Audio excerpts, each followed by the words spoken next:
The Force of Others, a Star Wars podcast. Hello there, and welcome to The Force of Others. I'm Matt Beutner. I'm Zachary Owen Turner. And I am Lance Candler. And today, we are all watching Star Wars Episode 3, The Revenge of the Sith. This is our commentary track, special 20th anniversary commentary track, and I don't really want to say anything else. I want to get this started because it's going to be a long episode. So everybody, whether it's on Disney Plus, or whether it's like Lance and you're doing the Blu-ray, or if you're going to be old and do a DVD, there might be one or two of you out there, get your recording up to the 00, right before the 20th Century Fox fanfare. Also, What's up, gotta Zach? say this is the version with all of the newest edits and everything. So if you have a very, very old DVD, I don't think there's many edits to this one, but you know George puts in some every now and then. He does like to tinker. I don't know if there are any edits with this one, but there might be.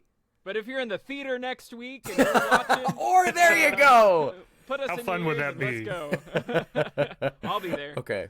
All right, so I'm going to count us down. 3, 2, 1, punch it, and on punch it, go ahead and push play.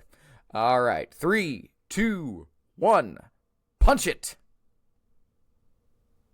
And we are off. You know, I never underestimate how much I miss the 20th Century Fox fanfare. Mm-hmm. Yeah, but it screams Star Wars for me. Every time I hear it for Yes. another movie, I think I'm about to watch Star Wars. Yeah. Yeah. I mean, even not George Lucas, the maestro. What's John Williams. John Williams, sorry.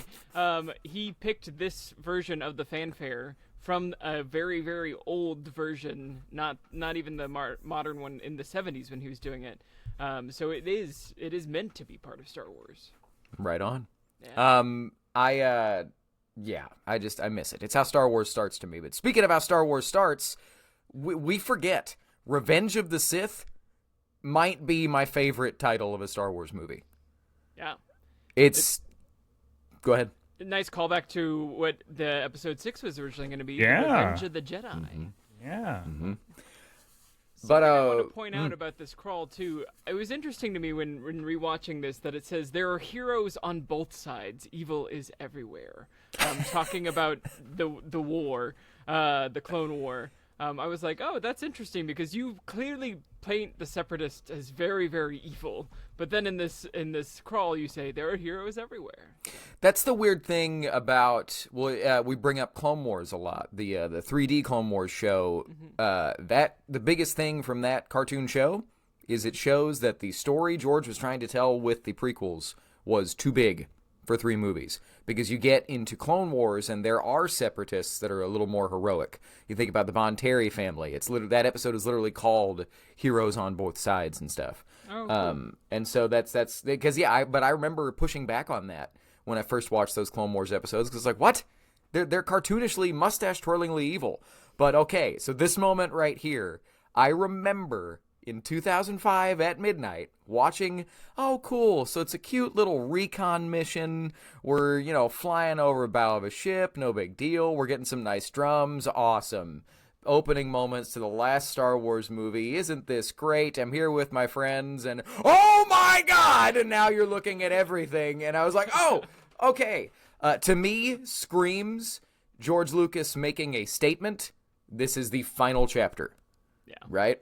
I'm not trying to say the Disney stuff doesn't count now, but I think at the time, this was their way of saying this is the last piece of this story. You know what I mean? And you got to give credit. These effects still hold up. Oh, yeah. Yeah. It looks... I'm watching it on Blu-ray for the first time in a long time, and it looks amazing.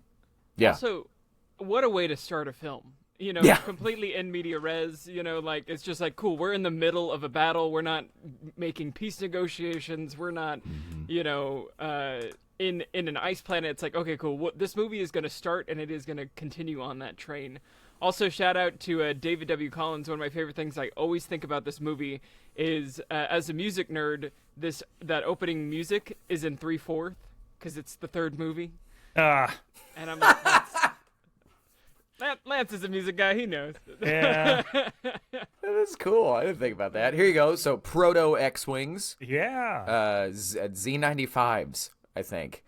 And in a moment, I still remember, it's so brutal when one of the ships gets blown up and you see the clone body. Mm-hmm. Yeah. No, they really went for it in this one. Well, and that was the big question, right? Was the rating of this movie. First Star Wars movie to be PG-13. We're the there he goes. Yep. There he goes There's by.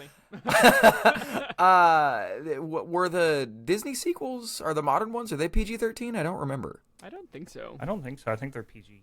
Yeah. Well, either way, but I do remember that was a big thing 20 years ago, that it was first Star Wars film to be a PG-13. So this moment right here gets past a lot of people, but Anakin saying, "I'm going to go help them," and Obi-Wan saying, "They're doing their job, so we can do ours." Anakin is not cartoonishly evil.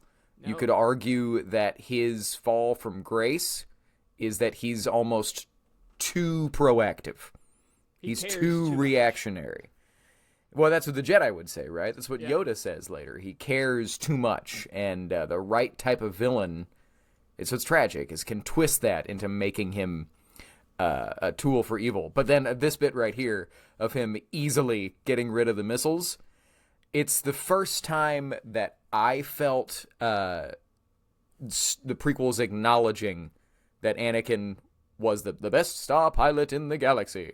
Yes, blows up the droid control ship at 9. Yes, wins a pod race at 9. But that moment right there, how easy it was for him and how Obi-Wan is completely hopeless in the same situation. My favorite, speaking of pod racing too, is that you hear the pod race sound too when he hits the ignition. It goes goosh. Yeah. So nice little nod too. Also, I love that Anakin has a favorite color. I'm pretty sure his favorite color is yellow because his pod racer's yellow. The car that he picks in episode 2 is yellow. This Jedi Starfighter is yellow. Dude loves yellow. Yeah. Makes me wonder. I didn't even think about that. Good call. But I wonder if it's a maybe even subconsciously a George Lucas reference to John Milner in American Graffiti. Oh, maybe deep cut Lucasfilm reference for anybody that even gets that. Yeah.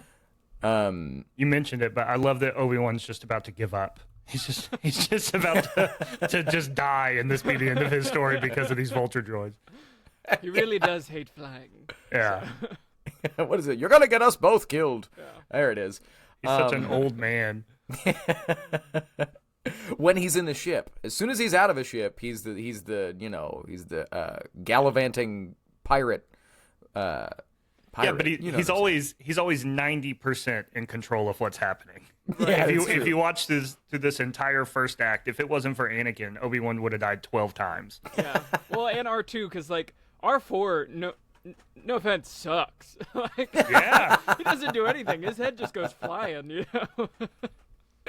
Well, and this moment, this second or third time we brought up Clone Wars already, but people forget that the beginning of the Ahsoka's Fate arc, the final arc of Season 5, is Ahsoka saving Anakin from almost the exact same situation, vulture droids being all over his ship. So I kind of like, Filoni using a similar sequence to show how far Ahsoka has come.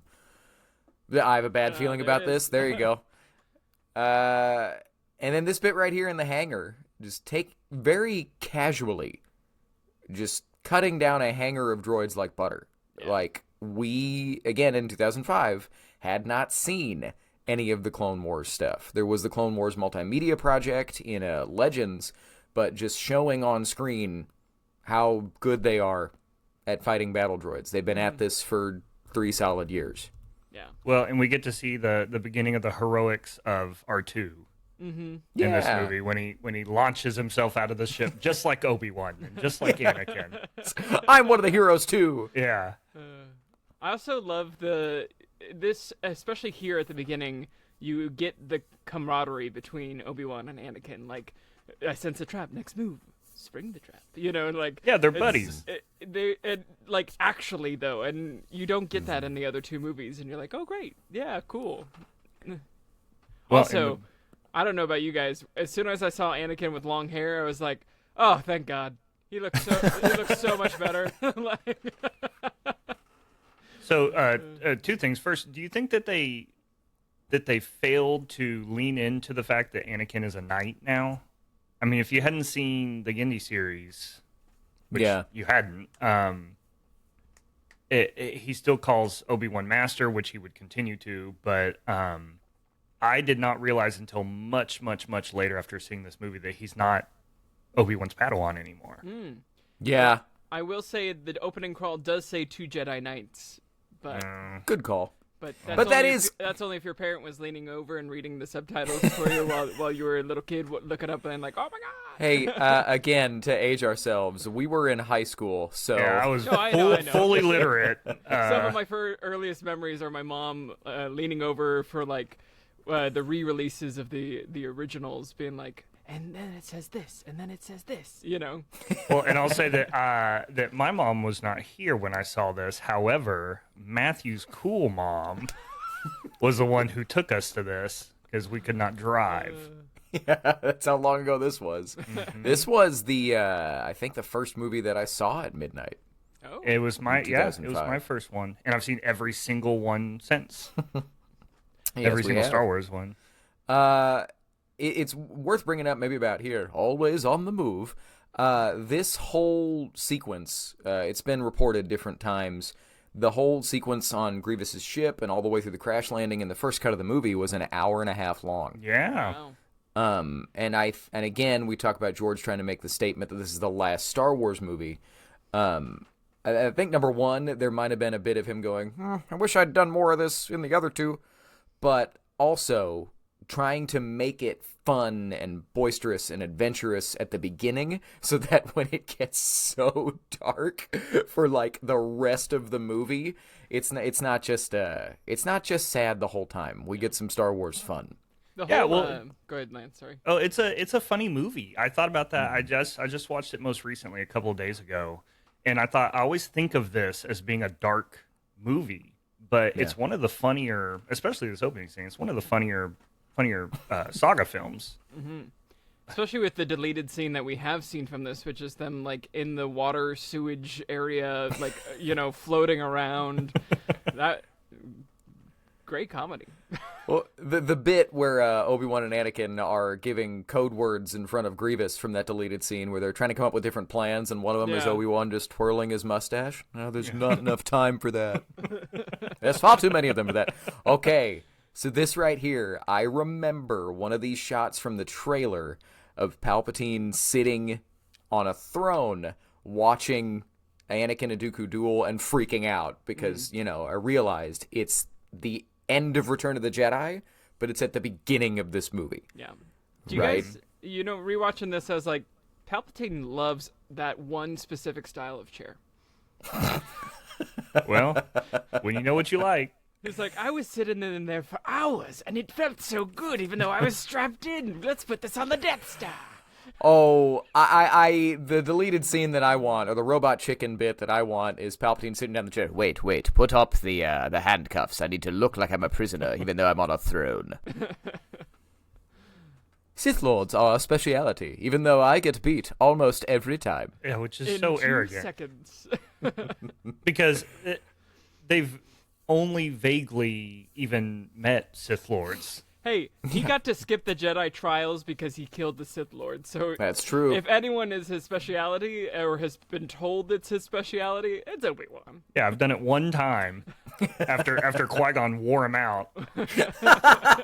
That's what it was. Qui-Gon Jinn made him tired. The last time we met go. It's like when you can't open the pickle jar and you hand it to somebody and they just get the last bit. The canon. That's how Obi-Wan defeated Darth Maul. But yeah, that line right there.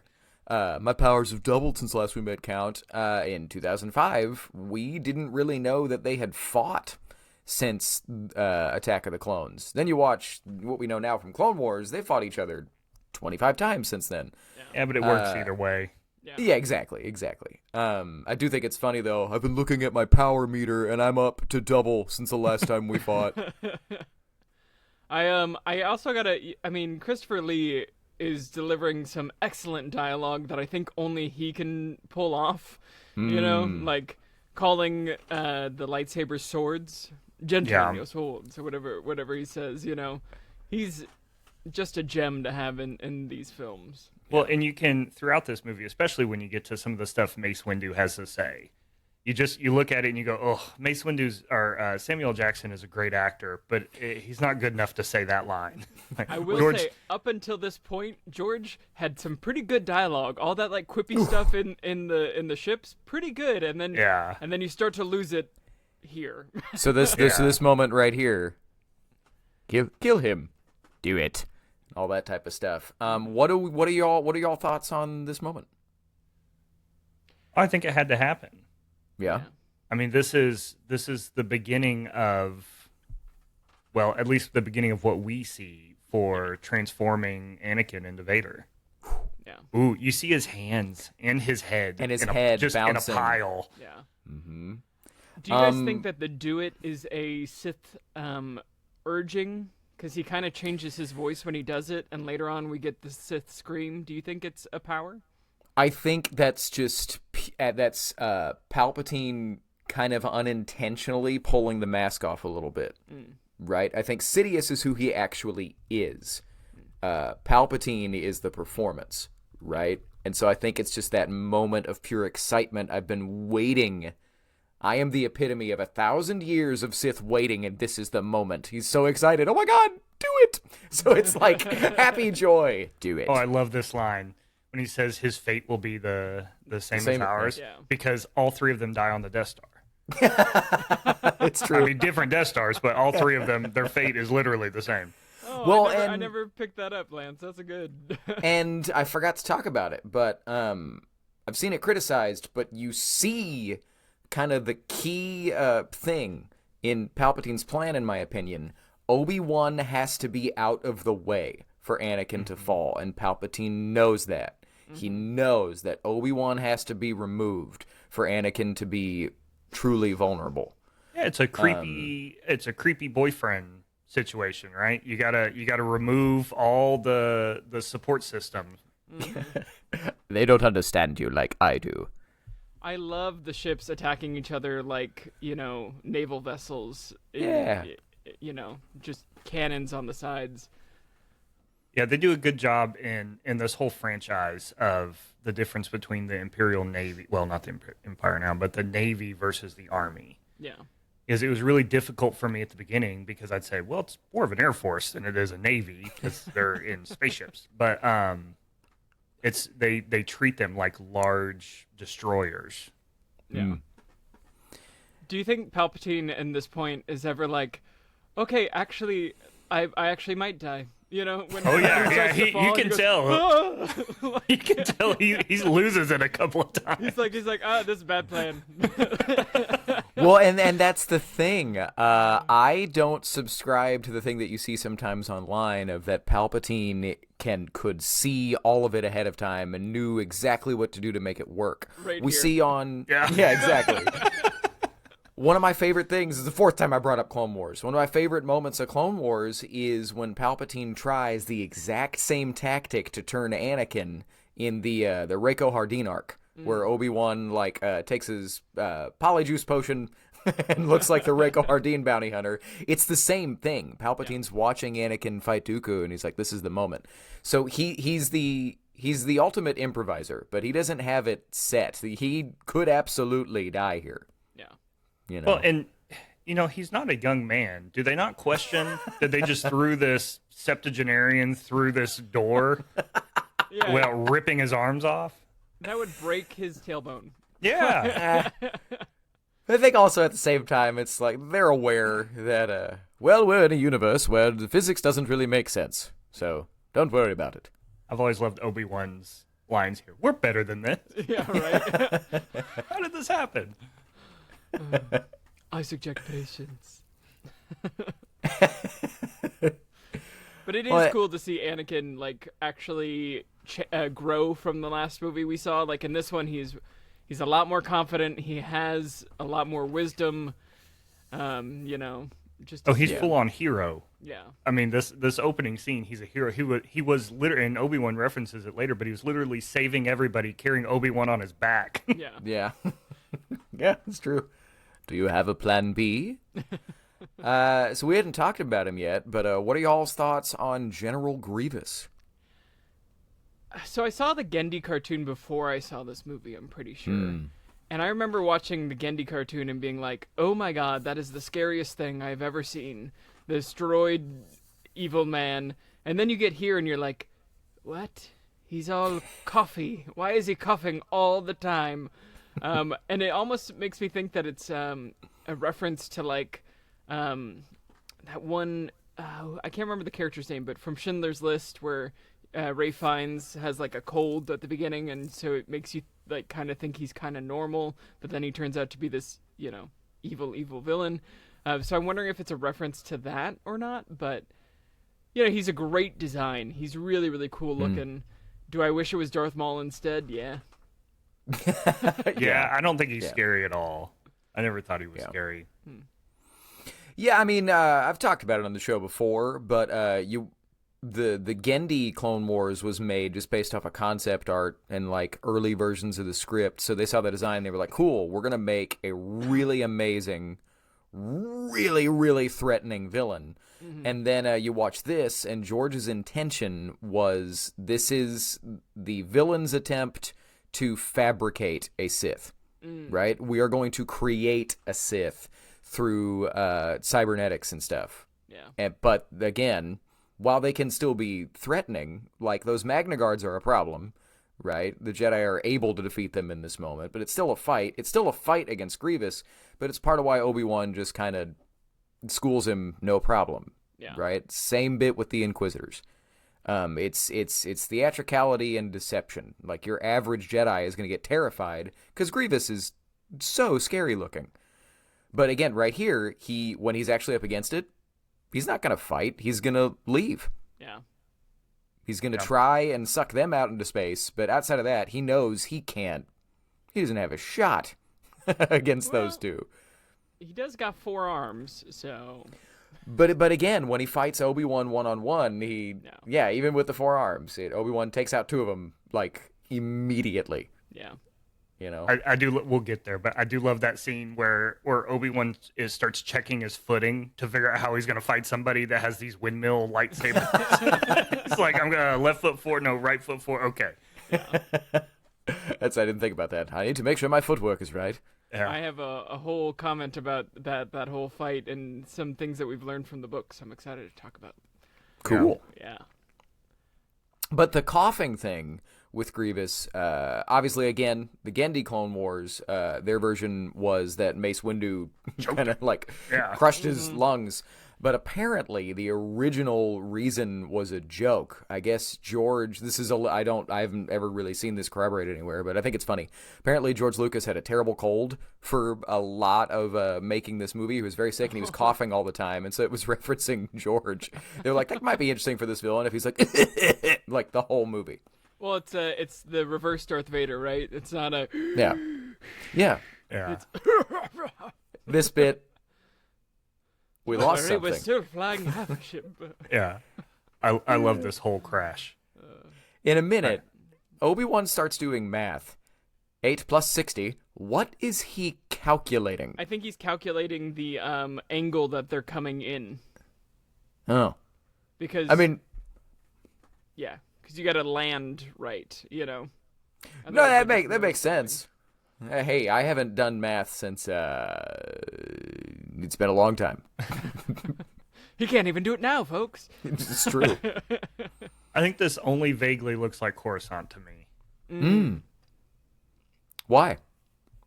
I don't know. It just anytime we've ever seen Coruscant, there's a lot more texture to it. This seems like it's all just built on flat land.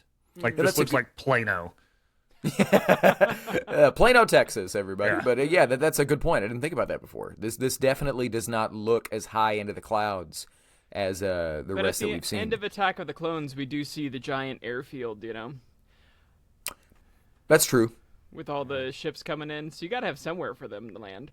Also, the poor air traffic controllers in this. Yeah. They're all dead. Just like, goosh. Just like, 27 Tim Morrisons just all died. Yeah. This is a very underrated shot. Yeah. the push in, and then pure CGI actors, just what they were able to accomplish on what people forget was an independent film 20 years ago is wild. So but with watching, an almost unlimited budget at this point, though. look at the bottom right of the screen real quick, and you will see a Millennium Falcon Oh yeah. come in, and there it is. Yeah. I Bottom right. think, I don't remember, but I think canonically that is the Millennium Falcon just before it was called the Millennium Falcon. Yeah. I think in Legends it wasn't, but in canon it is. So, this bit that Lance was talking about earlier, you did the whole thing and you were carrying me unconscious on your back. Mm-hmm. I always feel like they did something weird with Ewan's eyes in this whole movie. There's a couple of times that it's really extreme, but it's like he's got a ring light right in his eyes the whole time. It might just be that they spent the whole movie on blue screens and green screens, so they were trying to like color correct it. Probably. And you could only do so much. Yeah. Also, right here, George is the best at like saying a thing and then not explaining it, and you go, "Oh, what is that?" He's like, "That business on Canto Nymoria, that doesn't count. Your father fought in the Clone Wars," and you're like, "What? What did you just say?" Yeah, just referencing a wider universe. Yeah. But well, it's funny. I wanted to talk about that real quick. In canon, the explanation is in the Brotherhood novel. Kenobi gets captured and plans to break out. He's got a plan, and Anakin kind of destroys the plan and goes to save him anyway. And Obi-Wan's like, "I was fine." In Legends, Obi-Wan gets drunk, and they're having a fight, and Obi-Wan's drunk, and Anakin brings his rebreather to sober him up. Oh no. And I'm not trying to dunk on Legends. I just think it's very, very funny. that was there. And that's why Obi-Wan's like, "I would have been fine. I didn't need your help." I wanted to talk about it. I forgot earlier. But Palpatine's aging isn't really consistent. In episode 2, they were really caking on the makeup, and it was almost making it look like he was going to age naturally into what we know the Emperor to look like. And they changed that when George had the idea of the Force lightning being what disfigures him. Yeah. And I think that's cool. I like the Force lightning version. Space And- buns. I was literally going to say, rocking the space buns. Yeah, And the first non-creepy interaction we get between these two characters, so that's cool. Yeah, this is the most mature response to a life event we've ever seen Anakin. He goes through like 3 natural emotional responses and ends with the correct one. Yeah. He does do everything right at the beginning of this movie. Well, you could argue, except for killing Dooku. Yeah. I don't know how they would have captured him in that moment, but He had no hands. Yeah, they probably could have got away with it. They wouldn't have to handcuff him.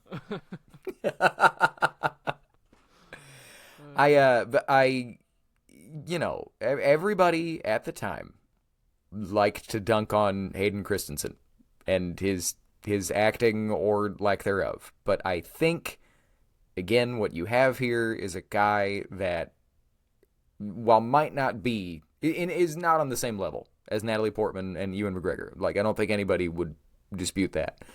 But he also had a lot of really clunky George Lucas dialogue. But there's moments like this that he does do well. He's so charming in this moment. Yeah. Yeah.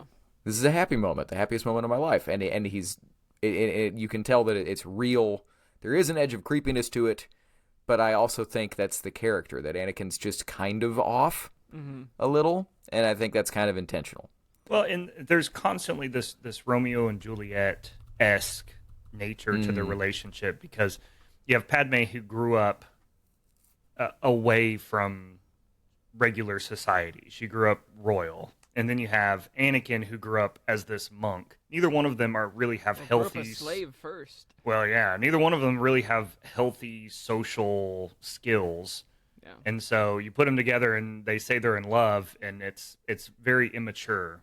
Yeah. Even throughout this Yeah. movie, it's very immature the way they respond. It's the high schooler that says, like, "No, I'll be with you forever." Yeah. You know that they're not going to last 6 weeks. Yeah. I do think it's interesting that obviously George Lucas wanted to kill off Dooku immediately to make the movie about Anakin's corruption and Anakin's fall. Yeah. But then you need to create a soldier villain for people to deal with in the meantime, so he creates Grievous. Yeah, which is a Walmart brand Dooku. I mean, he's not. He has the cape and.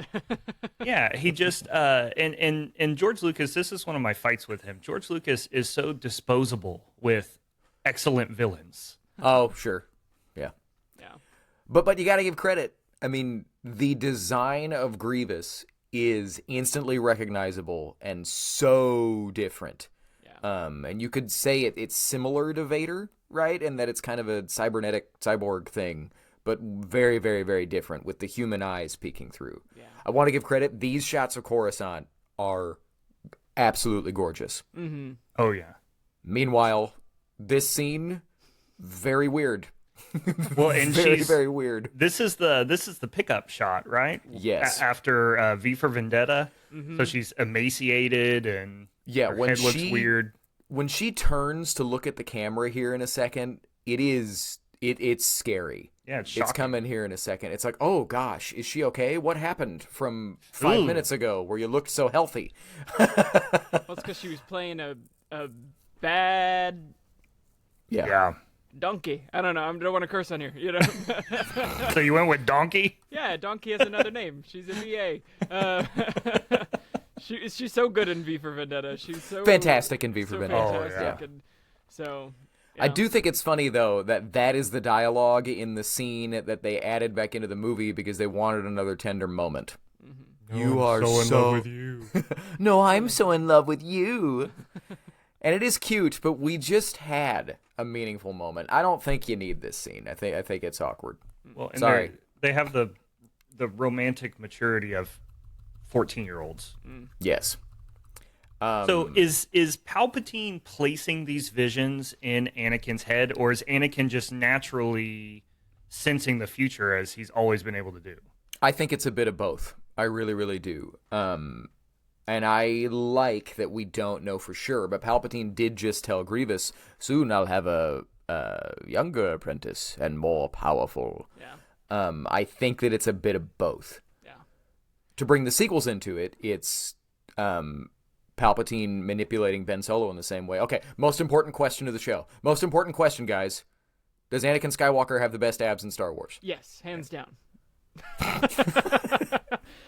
PG-13 Hayden right there. I have a friend in college who told me that this was the scene that he realized that he was gay. He was like, Fair enough. Yeah. Hey, right on. Fair enough. Because he's ripped to all shreds, man. Yeah. Shout out to Hayden. That dude, like, Marvel heroes want that body, you know? There weren't any steroids in 2005. I do think this is a little... Obviously, it sets up the beautiful moment later, but it's like, hey, in case you forgot about the Japor snippet from episode 1... I gave you when I was 9 years old, and we're supposed to pretend like that's okay. It's cute. So, in a second here, she says, you know, she talks about the baby and all that, and she's like, the queen won't let me be a senator when I have a baby. And it's like, why can't moms be senators? Why? Well, probably because she got knocked up by a Jedi. Oh, okay. I think that's what it is. I think it's the scandal of a celibate order, and you know the just her being that intimate with the Jedi Order, and keeping it under wraps would be a scandal. Well, and there's already so much tension between the Jedi and the Senate. Yeah.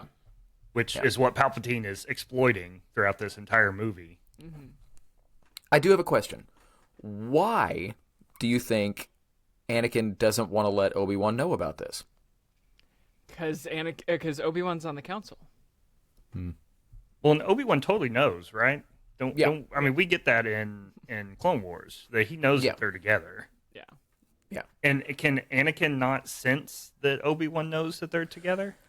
I think he's so afraid of what it'll do to him and his excommunication from the Jedi Order which is the only good part of his life besides her, that he's too afraid.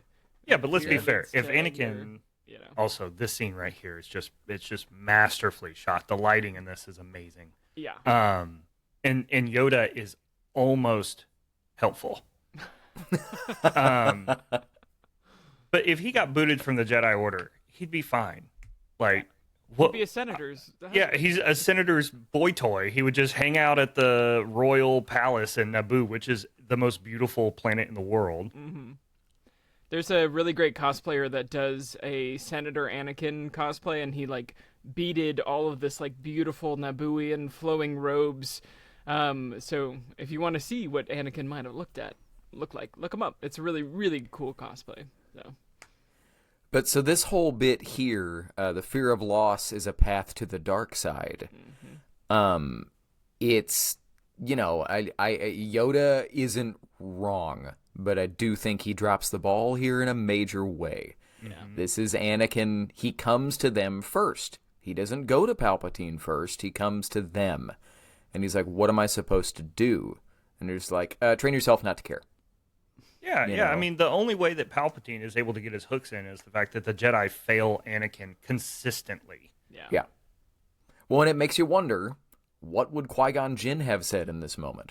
Well, I think Qui-Gon would have given him a hug. Yeah. You know, there's no like closeness in this order at all. Like, except for between him and Obi-Wan, but like you don't see, you know, like physical touch between anybody. You know, even like a hand on the shoulder you don't see. You know. Well, I To don't. a body. Yeah, I don't see Qui-Gon surviving the Clone Wars as a Jedi.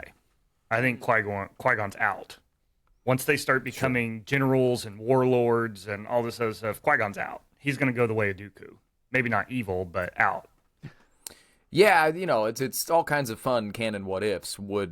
How would Qui-Gon Jinn react to his master being the head of the Separatist movement? Yeah. But it's a fun little bit here. Again, Anakin is almost too proactive, right? Obi-Wan's like, the Senate's going to give the Chancellor more executive powers, and Anakin's like, good, the war will be over soon, right? And Obi-Wan's like, you have the wrong idea, child. Yeah, and Palpatine, the ultimate puppy master, or did I say it again? Did I just say puppy master again? My God. Oh my gosh. I thought you the were ultimate making a joke. puppet master. Because I was going to say puppet master or puppy master as I've called him on the show before. Anyway, playing all the sides, playing all the angles. The droid ship light sconces. And nobody saw it. I do love the design of this room, especially, I don't know, every time I see it I think of Lego Star Wars and just like destroying all the things. You know? I just think, how does somebody not walk into this room and go, oh, this guy's definitely the leader of the Separatists. This is the most evil looking room I've ever seen. Especially in the reference books and stuff, like the visual guides or whatever, the hallway you walk through to get in there is covered in like Sith mosaics, Sith murals and Sith statues. Why weren't people like, what? Yeah, you just have to imagine the Jedi are distracted by telling each other how great they are as they're walking down the hallway. Yeah. I love the hologram of them, but like actually still sitting in a chair, which means that Ki-Adi-Mundi has to have a chair that looks exactly like the other one and like make sure his arms are right, or he has to like hold it right to be. I think he's force levitating himself. Maybe. To where I love Ki-Adi-Mundi. He's the best. Doesn't he have like 3 brains or something like that? Who knows? 2 hearts, 2 brains, I think is what it is. But there's a lot of people that'll tell you that canon was ruined when it was proven that his birth date didn't matter. Oh, yeah. Because they messed that up, didn't they? And Acolyte? Yeah, they really did a bad job retconning a making of episode 1 CD-ROM. Yeah, really ruined canon. But there's this whole bit here. Do you think Anakin's justified in being upset, or is he being a little baby? He's being a little baby. But I also think that Mace Windu presented this information in a way that was inflammatory to Anakin. Yeah. I think hates him. Yeah, and I think, well, Mace said from episode 1, that he didn't want Anakin in there. Yeah. So I think he could have easily explained it in a way which Obi-Wan almost does here. Yeah. In a way that's less insulting for Anakin. Yeah. Because Anakin just killed Dooku and, for all intents and purposes, wins this war for them, and they're still treating him like they can just barely stand him. Yeah. Yeah.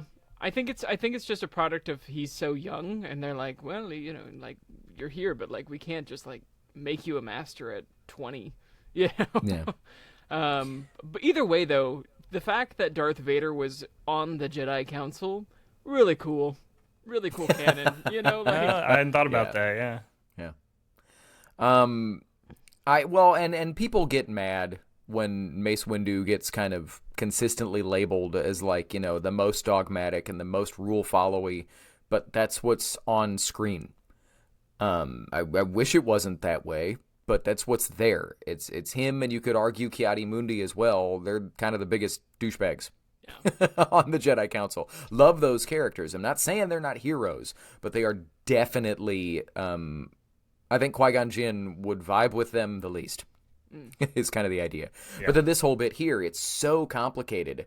Obi-Wan just like saying, we're going to have you spy on the Chancellor, blah, blah, blah, because we don't trust him. We think bad things are happening. I also think that that's why they're not making him master. It's a petty move, but it's because Palpatine appointed him. They didn't. And they don't like that he's getting involved, right? So everybody's using everybody, and Anakin is caught in the middle of all of it. Mm-hmm. Well, and Obi-Wan knows this is wrong, what he's doing, and he's doing it anyway. Qui-Gon would have never done this. Yeah. Why are you asking me something? The Council is asking you. Slight sidebar.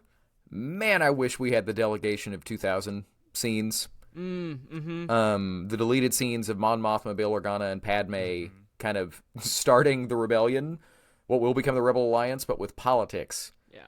But then also, let's give shout out for how cool is Genevieve O'Reilly's real life Star Wars story, that you are the deleted scene Mon Mothma, right? That then you go on to get cast in Rogue One and then put in Andor and Ahsoka, and you're getting to that Lucasfilm was consistent with that. She got the role once, we're going to keep her as Mon Mothma. Well, how horrible is that to get a role, get cast in a major Star Wars movie as a major character, film it, it gets completely finished out, and then at the last minute they chop it for time. Yeah. We didn't talk about it, but that whole bit right there, where that's the first time that they said what the prophecy of the Chosen One actually is. Is he not to destroy the Sith and bring balance to the Force? And Yoda just hand waves it away. The writers hand wave it away, going, "Yeah, but it could have been read wrong." It's an ancient prophecy. It could have. He's like, I'm old. I don't remember what I wrote 400 years ago.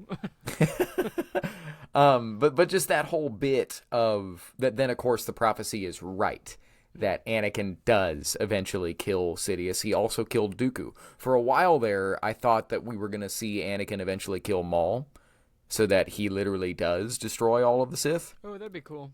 I like the end from all that we got, but anyway. I think you cut the Delegate of 2000 because you get this scene and it kind of does the same thing. You show that Padme is not, 100% like, yay, we're the best. Empire, Senate, It's true. Like, I definitely see why they cut it. I just wish it would, because it ends in that last scene of the delegation coming before Palpatine, and he kind of shuts them down. Yeah. And then you're seeing Anakin more or less side with Palpatine. It also it gives Padme something to do. Yeah. The character, it's a huge movie. There's a lot going on, but I wish she had more to do than like this moment. Mm-hmm. Hold me, I'm sad. In episode 1, she incites the revolution that frees Naboo, and then in episode 2, she gets to do some stuff. Yeah. She does kind of become the kind of the MacGuffin of the movie. Yeah, little but cameos then in this one, here. Mm-hmm. There's a Luke Skywalker hologram in the back of that thing, and then George Lucas is right there on the bottom left. Baron Papanoida. Yeah. I think I heard it somewhere that they begged him to do that. He didn't want to, and they were like, "Dude, come on. You have to be in one of these things." Yeah. So hot take. This might be my favorite non-fight scene in the prequel. Yeah, in the it's prequels. so good. Also, who are these other people? Well, one of them's the vizier. Masamita. Masamita, yeah. But all those other people, he just goes, leave us. And they all just, they chop out. Yeah. Well, and Sly Moore on his left, extended Legends and canon, she was kind of Palpatine's, like, other helper. She's the Umbaran representative, and she is in on, she knows what he actually is. And that's part of why she's like, and she's why she's sitting right next to him. The other guy is a dinosaur. Yeah.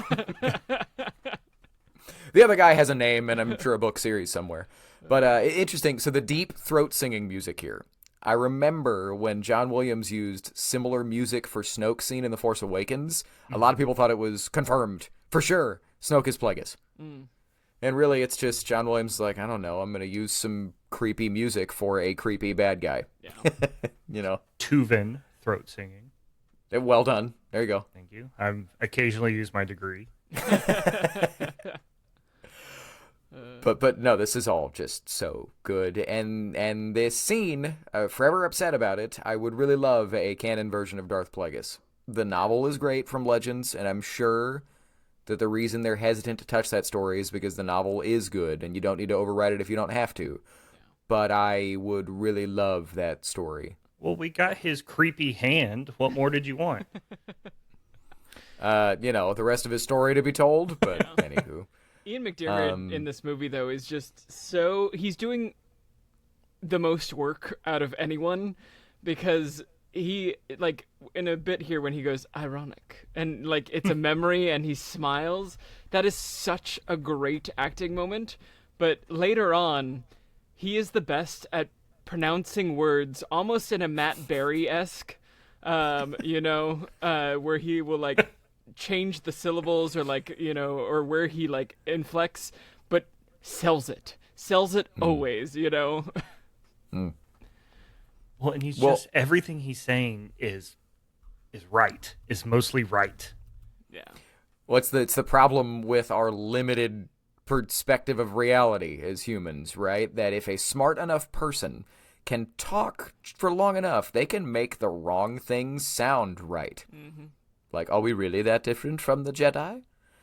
The Jedi are selfless; they only care about others. Anyway. Which has not been his experience the last 24 hours. They only care about others, but not about me. Well, and you see right here, Ian McDiarmid silently change tactics. He's like, okay, that's not going to work. I'm going to use the Padme approach. I'm going to bring up that I knew someone that could do this. I can't do it, but he doesn't know that. Yeah. And let's see if that gets him. He's just trying different things. Yeah. It gets me, though, that when he is like, you're going to teach me how to save her, right? And he's like, I don't know how to do it. Why he doesn't just leave? It is, well, and that's something that they kind of start to hint at in this movie, that at the end of the day, Anakin also does just want more power. Right? George has talked about, again, what I've been saying, that he's too proactive. He's too desperate to fix things instead of just letting it be, right? His mom died, He was a mechanical genius. He grew up knowing how to fix things. So I'm going to fix stuff, and if I become more powerful, then I can fix everything, and nothing bad will ever happen. But that's the Qui-Gon Jinn line. Your focus determines your reality. Right? If you are focused on preventing the bad stuff, you're actually putting a lot of energy towards the bad stuff happening because it's all you're thinking about, and ultimately resulting in, you choking Padme arguably to death. No big deal. But here's your moment, Zach. It's so good. But just talking about like the pronunciation, some consider to be unnatural. And in a second, I remember this was the mic drop line from the trailer. Yeah. And is it possible to learn this power? And Palpatine just looks at him, not from a Jedi. Oh, and he took his time, too. Oh, when he knows he's got him. When he chooses to head turn in that scene, too, he's like, save from death. And then he goes, slow turn look at Anakin. with this superiority. Right. He's like, I got you now. I got you now. Sorry. Oh, you're good. You're good. I talked over you, but I've talked about it on the show before. Beaches on Kashyyyk. George doesn't know his own franchise. People in 2005. Yeah. So real quick, thoughts on Chewbacca the Wookiee as like Tarful's like second in command. Like he's one of the heads of the Wookiee army. It's small world, and it's not really consistent with Chewbacca in the OT. I mean, he's kind of just a piratey type character. So, whatever. Oh, I mean, so I've always said it. Wookiees are the elves of Star Wars, right? They live in the trees. They live hundreds of years. The only reason I'm okay with it is because it creates a little bit of tragedy for Chewbacca. He's like, yeah, no, I led an army, and then I got captured, and then I got put in a mud pit to eat things. You know what I'm gonna do? Skirt all of my responsibilities in my family and go off on a fun adventure because you know what, I deserve it. That's a good point. I like that. I'm gonna take this little pet that I have named Han, and I'm gonna make sure he's okay. Oh, great shot. The Wookiee rage. I love the one on the bottom left that just shakes his head. He's like, "Yeah!" Well, and I like the old legend that the Ewoks were originally going to be Wookiees, but they decided not to because it was going to cost too much to create all of those costumes, Wookiee costumes. And now he's just like Wookiees for days. Like we figured out the CGI for it, so we're going to have 8,000 Wookiees. We can pay for it now. Oh, what do you guys think about the Tarzan yell? It even Love says it. in Lucas. even in the captions. It says Tarzan yell. Yeah. The thing about it is, Chewie makes the same yell on Return of the Jedi when he swings onto the chicken walker. Oh, does he? So, yeah. Oh, okay. Like, at a certain point, George is in no way afraid of these things being fun. Now we get to the scene where it's the last time Obi-Wan and Anakin see each other. Yeah. Well, and it's the first time that Obi-Wan is actually saying what he needs to say, and Anakin's saying what he needs to say. And if they had given him 30 more minutes, I think it would have been okay. But no, they had to create this situation where they had to remove him. Or a hug. Hug would go a long way. A hug would go a long way here. It would show some brotherly love that they're supposed to have. But look at his eyes. Obi-Wan's eyes look weird here. Oh, no, I think... No, not just gaze into his eyes, Zach, but just look at him. My note for this scene is, why is Ewan McGregor so good? Well, and the writing is so good in this moment, just from the way it's set up. We already know, oh my God, that's the last time they're ever going to talk. Yeah. Like, you can just tell. And then this bit from Hayden right here, how his face shifts, and he's not letting Obi-Wan in. Mm-hmm. He has learned from previous experiences, I can't let him know. He doesn't feel like he can let him know who he actually is and what he's actually dealing with. So the clones are interesting here because in this movie, they are all exactly the same. There is nothing individual about them at all. And then you get on Clone Wars, and they all have their own personality. It's budget. Go ahead, Zach. It's budget. Yeah. But it ties into the characterization of them, because then Legends ran with that, and it affected the way that Legends explained Order 66, but we'll talk about that when we get there. But in this movie, I remember bumping up against it on Clone Wars initially, when all the clones have names, and they all look different, they all style their hair differently, or some got tattoos or whatever, and they've all got their own personality. Yeah. I was going, that's not how this is. So this bit right here, the distrusting of Obi-Wan. Do we think Anakin's justified in this? I don't think so, because there's nothing... Totally he's there. Like, he's helping, He's telling her, don't give up. Yeah, I always thought it... Yeah. I think that they started a love triangle hint, and then I think pretty early on they pulled back out of that, but there's still these shadows of Anakin wondering if Padme and Obi-Wan have something going on. And I think they didn't do a good job. There's so many like begun and abandoned plot lines in this movie, and I think they didn't always do a good job of purging it of all the different little shadows. Yeah. Yeah.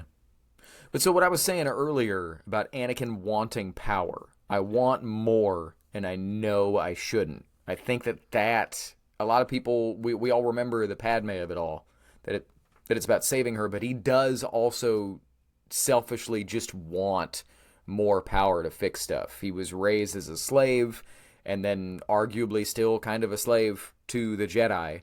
You can't have feelings, you can't have emotions, you can't really do what you want. It's what Qui-Gon warned him about. It's a hard life. But he has been dutiful he's only like 24 or 25, right? Yeah. But he's ready to strut. He wants to be himself. You know. Which at that age is what you want to do, you know, like you want to be your own person, you know. You finally kind of figured out who you are. And you're like, I gotta like do something. That's a good point. If Palpatine doesn't happen, do you think Anakin and Padme are happily ever after? I do. Yeah, well, maybe. I mean, like, you mean like if Palpatine doesn't exist?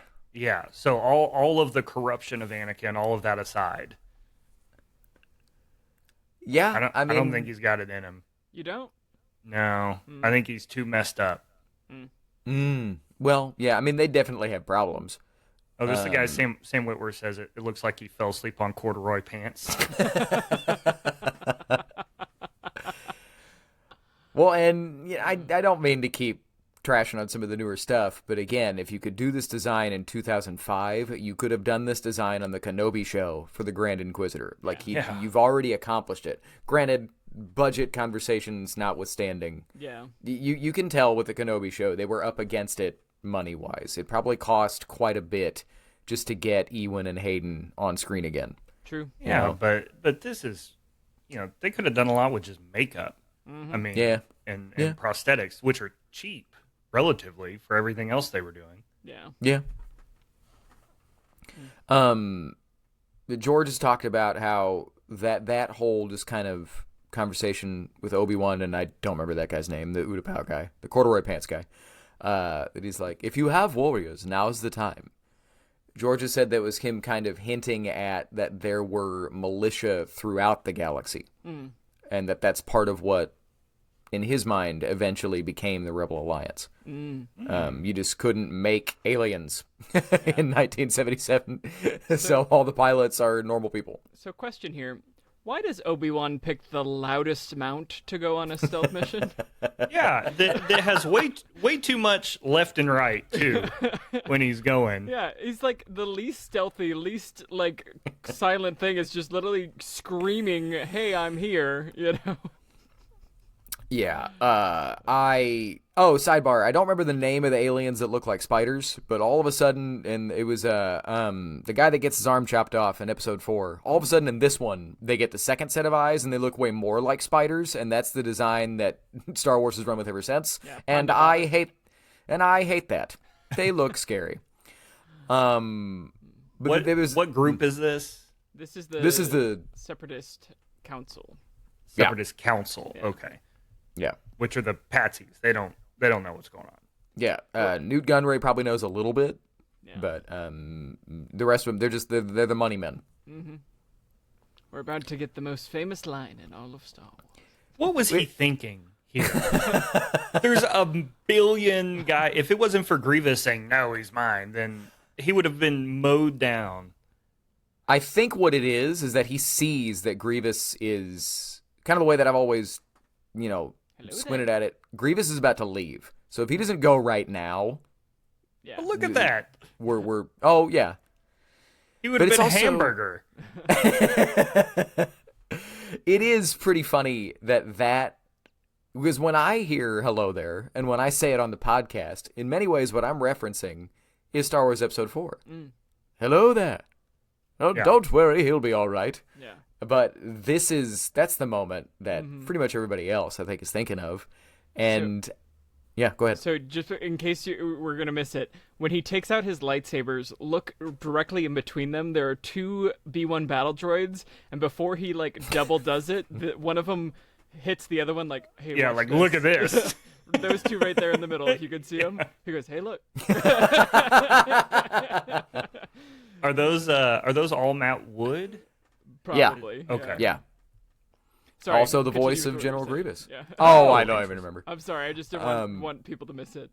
No, you're fine. Yeah, I learned about that moment on this show. Yeah. There was him checking his feet, like Lance was talking about. Yeah. But yeah, the thing is that's a scary image with that many lightsabers and that much speed. But again, Obi-Wan just focuses, and by the time I'm done saying this sentence, he's cut off one of his hands. Yeah. Yeah. In the books, Or okay. In the books, they expand upon this in one of the, I think it's Master and Apprentice, where it's a young Obi-Wan and Qui-Gon book. I've read that book. Yeah, and Obi-Wan's really upset because Qui-Gon won't let him move from the basic fighting style. And he's like, look, the basic fighting style is like the most defensive fighting style. I don't want you to get in over your head ever. He's like, I want you to be the best at being able to stay alive, and that's why he beats General Grievous here. He has 4 lightsabers versus 1 and battle droids all around him, and he has the confidence to go, hey, I'm the master at the basic thing, and for some reason it makes me really, really good, you know? Well, and so I had a question. Why do the Jedi spend so much time in studying lightsaber dueling and become such masters at lightsaber dueling when the Sith are the only other lightsaber users, and they've been gone for millennia? Well, so I mean, number one, they fight the Magna Guards here, and the Magna Guards aren't using lightsabers; they're using lightsaber-resistant melee weapons. I think that's a big part of it. There are other duels that might need to happen that aren't just lightsabers. I also think that there's a difference between a dark side user and a Sith Lord, right? So, I think there's room for stories of, be that Knights of Ren or whatever, like less adept, less good dark side users to exist. Yeah, like they're nowhere near Giancarlo Esposito. Exactly. Yeah. Moff Gideon. Like there's Moff Gideon, people. thank you. Yeah. That would have been easier to say. It's all good. But I think that's what it is. It is also, I mean, the reality is George likes knights, and George wanted some knights in his space franchise, so he gave them swords. I mean, it's also, if one of your people goes bad, you got to be able to take care of it, you know? Yeah. But this just seems like a lot of training. Well, in a lot of the books, though, they talk about how some of the Jedi aren't about the lightsabers. Like in the Rise of the Red Blade, I can't remember the main character's name, but her master hated lightsabers and like wouldn't teach her on lightsabers and was like, nah, like that's not what I'm interested in. I'm interested in like archival stuff, you know? Yeah. So You know, Mace Windu, who's only interested in lightsabers and goading Anakin. One of my favorite things, I'm bringing up Clone Wars for the 75th time, but the Siege of Mandalore, just that you see the first half of this scene. You know what I mean?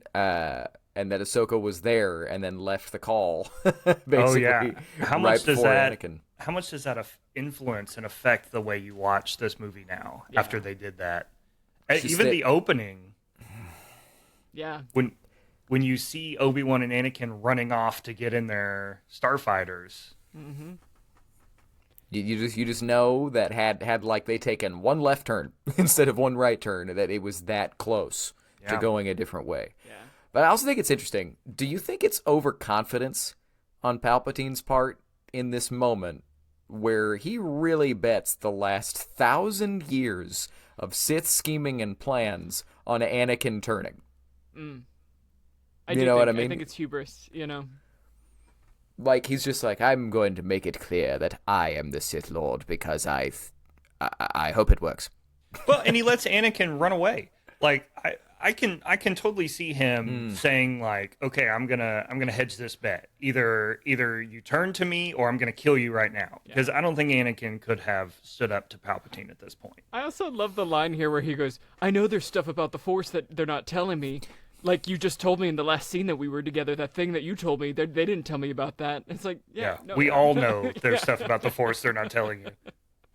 This bit right here, that giant gold mural on the wall, I don't remember what reference book or visual guide or whatever, but it's talked about how it's like a mosaic of like a Sith battle and stuff. Yeah. And I was always like, why didn't that tip anyone off? You got to know Yoda's standing in that hallway going, should we check into this? Also, nah. How did Anakin not get it before this? You know, like, he's the most evil-looking man. Well, and in a minute when he literally says, "You're the Sith Lord," it's like, yes, why? Okay. Question for y'all, because maybe it's a gap in my knowledge. Because Naboo is within the inner core, right? Of the, it's not an outer world rim.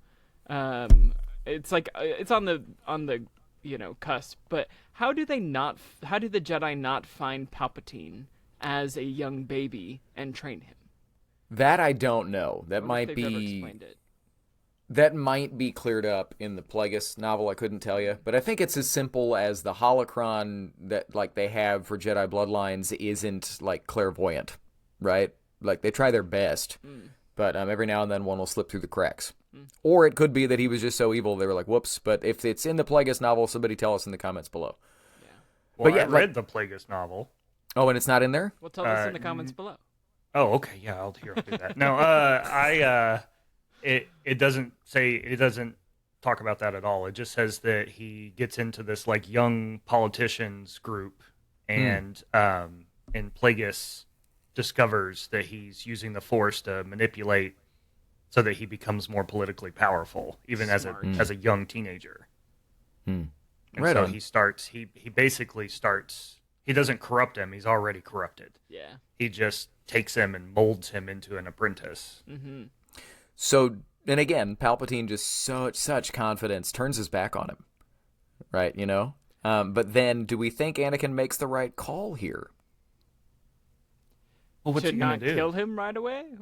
Oh, well, I'm just asking. I'm asking. I'm going to turn you over to the Jedi Council. I think he does make the right call because he doesn't know if he can take him. But Mace Windu makes the wrong call in bringing not enough Jedi. Yeah. But they explain.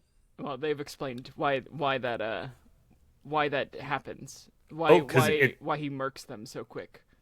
Oh, I don't know that. Oh, well, we'll wait until we get there. Okay. I know that he has to keep it secret. Yeah.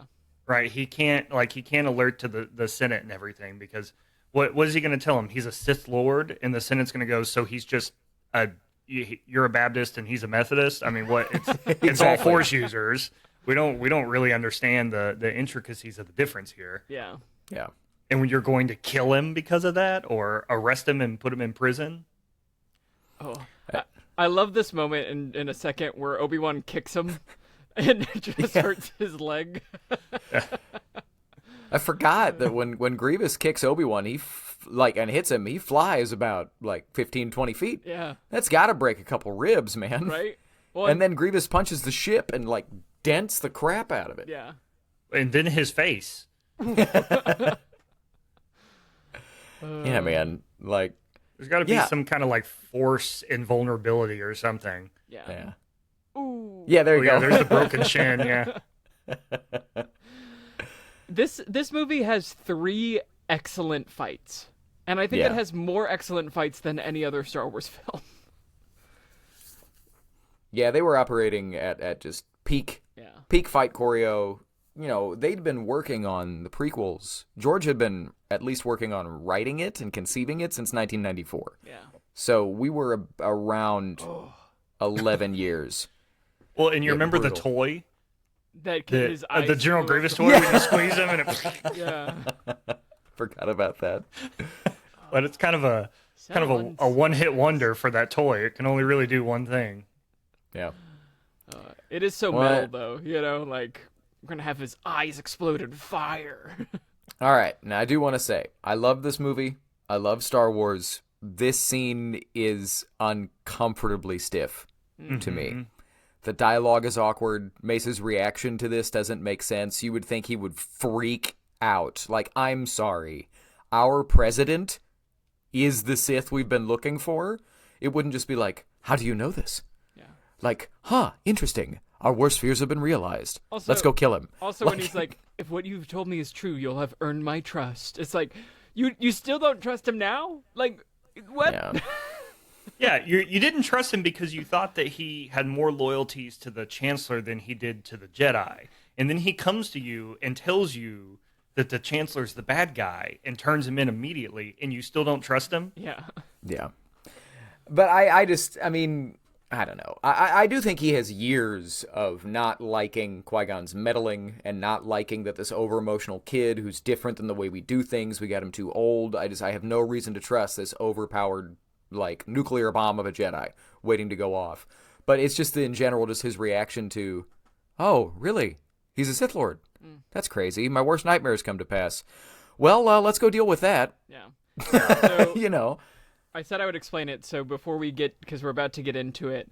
Also, first off, this music is in every single Star Wars novel. If you read a graphic novel, anytime the dark side starts to take over, this music is what plays. It's probably the most I've ever heard a Star Wars song. But so in Rise of the Red Blade, it happens too. But they in canon have just the scream that Palpatine makes here in a little bit, where he like spins and goes it's described that is actually a Force power. It's a Sith scream that disorients the other Force user, and that's why he's able to take out 3 like that. In D&D terms, they fail their Constitution saving throw and are paralyzed for about 6 seconds. But in Rise of the Red Blade, the Inquisitor book, she has that power too when she's fighting her Twi'lek friend, and he's like, what was that? I couldn't do anything. Like, I felt like sick and like I couldn't like function. So that is that same Sith scream. Cool. Right. Yeah. I'll buy it. I think I don't think that's what George was thinking. Well, I think George was thinking we got to get through this. We've had so many fight scenes. We got to get through this so that he can duel Mace Windu. Yeah. But because of that, Kit Fisto is an awesome warrior, and he just pokes him with a lightsaber, and that's it. I think that just more than the other two. Yeah. I think that just goes to show, I like it in the sense that it shows how much better, number one, Palpatine is than your average Jedi and your average Jedi Master, and number 2, Mace Windu is. Yeah. Like, they're on a different level. The 7th Jedi form, if I'm not mistaken, which uses some Sith technique, he's got the purple lightsaber. Yeah. Vapod, yeah. I am the Senate. But so the things that we do know this was a fight scene that was literally re-choreographed on the day. Oh, really? You can see this in behind the scenes docs that they had. Nick Gillard had a totally different saber duel choreographed that was all the stunt double, right? Well, this and it was much wilder. Stunt double as well. Initially, but once it becomes Mace Windu and Palpatine, it's mostly McDiarmid and Jackson, because George said, no, I want this to be smaller, more intimate close-up shots. And they were like, okay. But that's also so they had to, there. Yeah. Right. And then... when it's behind his head, sure. But then there's a lot of shots that are close on Ian, and they kind of had to crash course him in lightsaber dueling. Yeah. And that's why a lot of the choreo gets a little slower here. It's things like this, where it's just kind of small. So here's the big question as we're getting there. Who do you guys think actually wins this duel? Oh, Mace. You think? 100%. I think Mace beats him. Do you think that Palpatine starts to lose on purpose when he realizes that Anakin's in the building? 0%. No? Okay. Yeah. I've always, at least in my head, I've always thought Palpatine he's fighting to win. Yeah. And Mace Windu beats him. And so it's like last-ditch effort. I'm going to appeal to Anakin. Like Anakin running and then slowly walking in, which is weird, but we'll see that in a second. I think that happening is the only thing that saves Palpatine's life. Yeah. I love the evil looks that we get from Ian McDiarmid in this fight. Look at that. He's in a full sprint, and then when he gets outside the room, he walks in. That's being handcuffed by a pickup shot. Yeah, I think at some point they wanted to add Anakin arriving and running in, and then they realized, wait, he walks, so he's got to start walking. And it's like, whatever, man. It reminds me of, like, the Empire Strikes Back Special Edition, alert my Star Destroyer to prepare for my arrival. It's like, we can understand that he got on the Star Destroyer, man. Anyway, I'll shut up. What were you going to say, Zach? So there's a lot of debate online on whether or not the lightning reveals Palpatine's true form, or he is truly scarred by the lightning here. What do you all think? I think it does actually scar him, and he's kind of like, cool. Yeah. Yeah, he just doesn't care. But what I was talking about before, again, that was a change where George at some point went, oh, he gets wounded by his own lightning, and that's why he looks like that. Yeah. Oh, cool. I figured it out. He does it to himself. And then years later, Disney will make a movie where it melts him down to atoms. Yeah. I can see it all.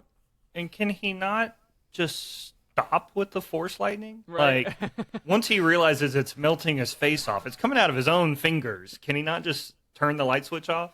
Well, so the only thing that I'll say because obviously we know that he's acting here. Oh no, don't kill me, please.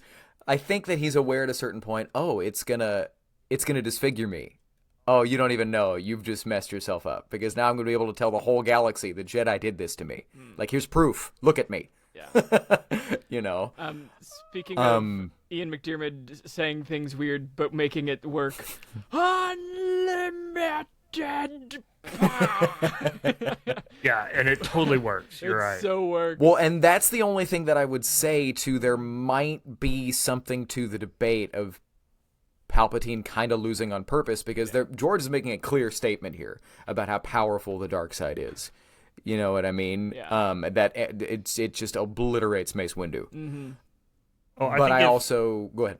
Yeah, I think if Anakin doesn't cut his hand off right then, he's toast.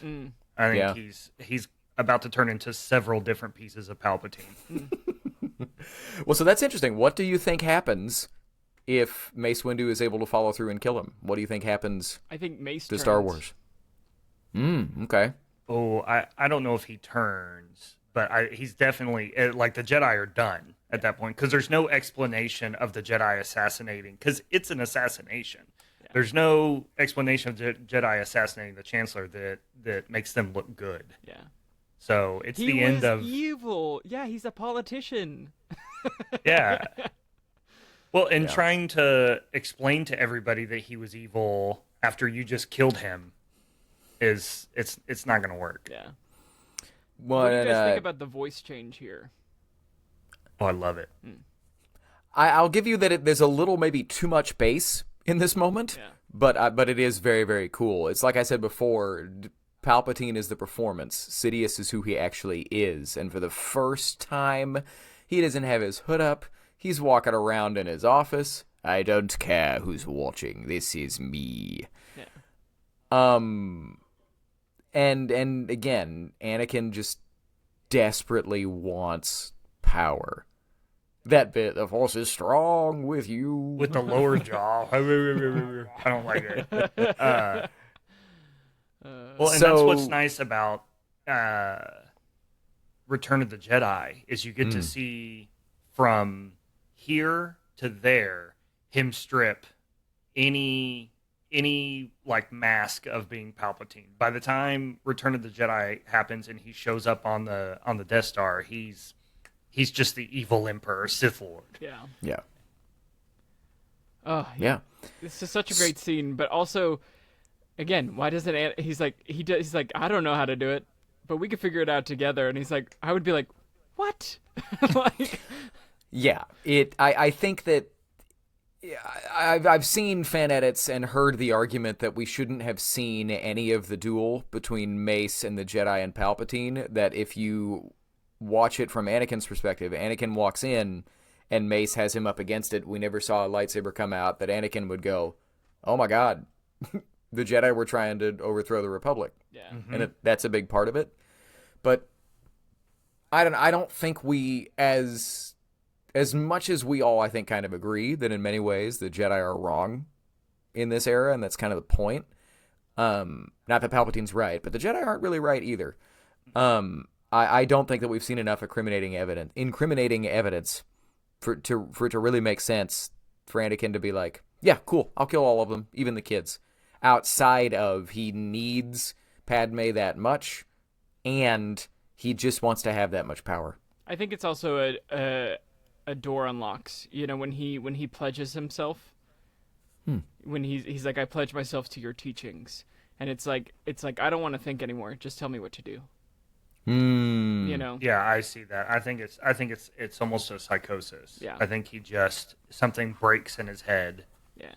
And he just does it.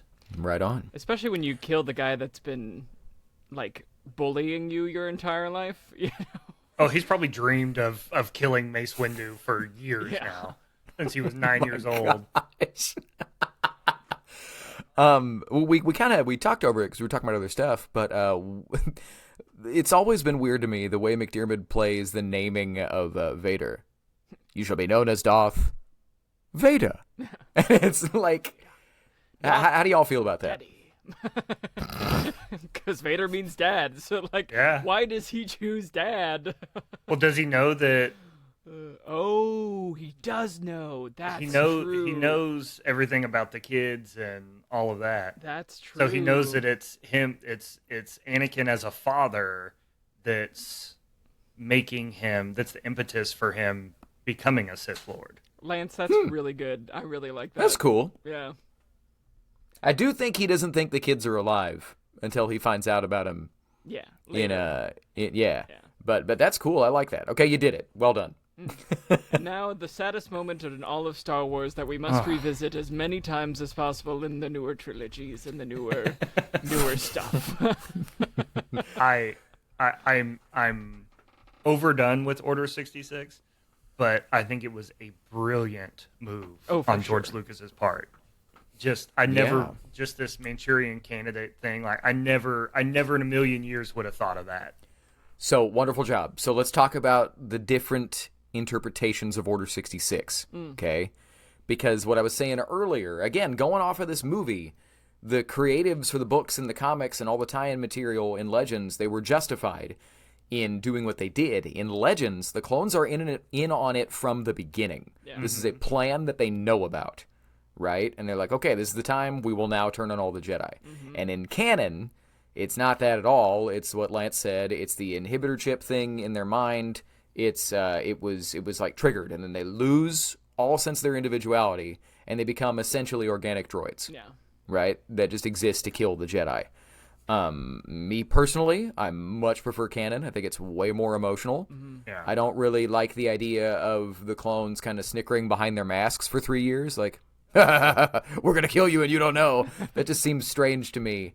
It's much more tragic to have them lose their individuality and then get completely forgotten and shunned from the rest of the galaxy. Yeah, and it creates so much more story, too. Like, one of my favorite moments from The Bad Batch, which is an okay show for me, my thoughts on it, but, like, when you catch up with Commander Cody again, and he's like, and he chooses to leave the Empire, because he's like, I don't know why we did it. You know, like, he's like, I don't get it. Like, what, even he starts to question, and it creates so many fun storylines. Well, and I'm here for if somebody has a more nuanced perspective of the Legends version of Order 66, put it in the comments below. Let me know, like, why we're wrong. Like, I would love to talk about it. Let's keep it respectful, please. None of this is real. But, Man, they but really the Clone sure Wars. she's dead. Yeah.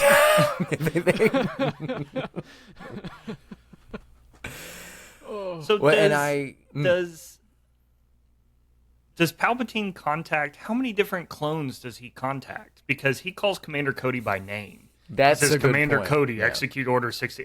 Does he have a huge call sheet? And he's like, all right, 13 down. I got 27 more to go.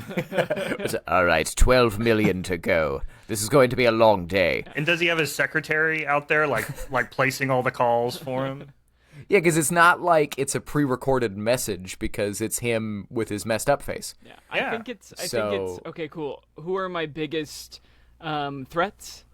Yoda, Obi-Wan. You know, I'm gonna contact those personally, and the rest just get a execute Order 66. You know. Yeah. Also, Chewbacca and what's the other guy's name? Tarful. Tarful. You watch, they're ride or die Yoda. Yeah. Because Yoda just out of nowhere for no reason decapitates these two. They're like, all right.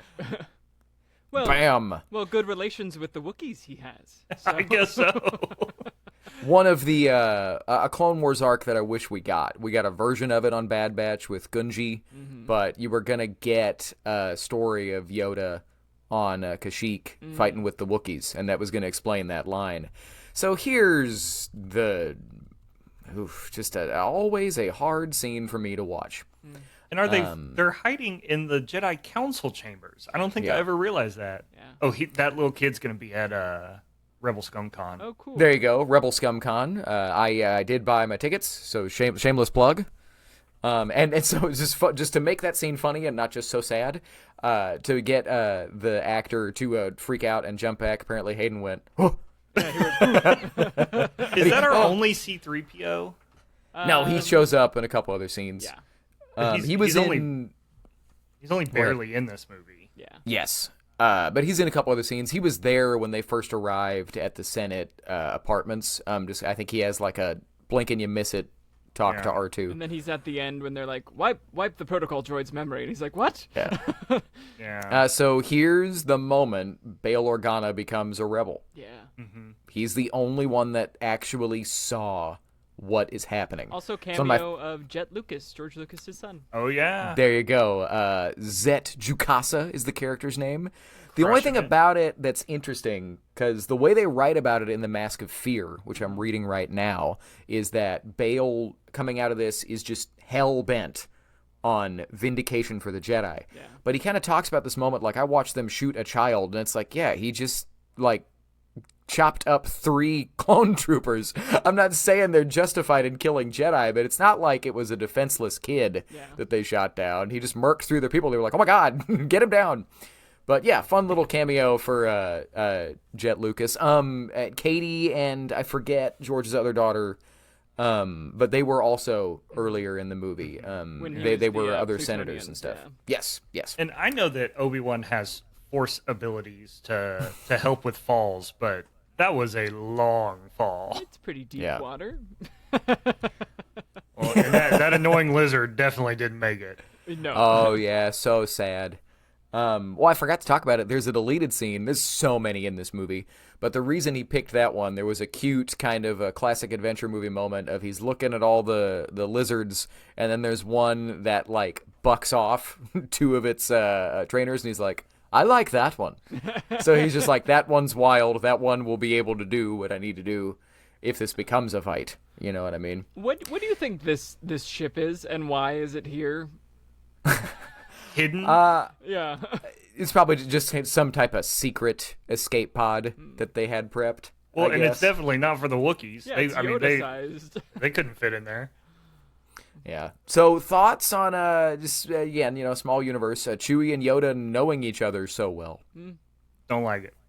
I think Star Wars is more guilty than almost any other franchise of just taking a galaxy-wide world and making it tiny. Everybody has to know each other. Everybody has to be somebody's kid or grandkid. Yeah. And I understand it was George going, this is the last one, so who can I put together that they never encounter each other in the original trilogy? Yeah. Well, and it wouldn't bother me at all if it was like, like an Easter egg. Like if you watch the battle on the beach, it's like, oh, that one right there is Chewbacca. Well, of course he would be a warrior. He is a warrior, so he would have fought in that battle. But for him to be like high command standing there with Yoda, I don't like that. Yeah. I do kind of like ship, though. This is a cool ship.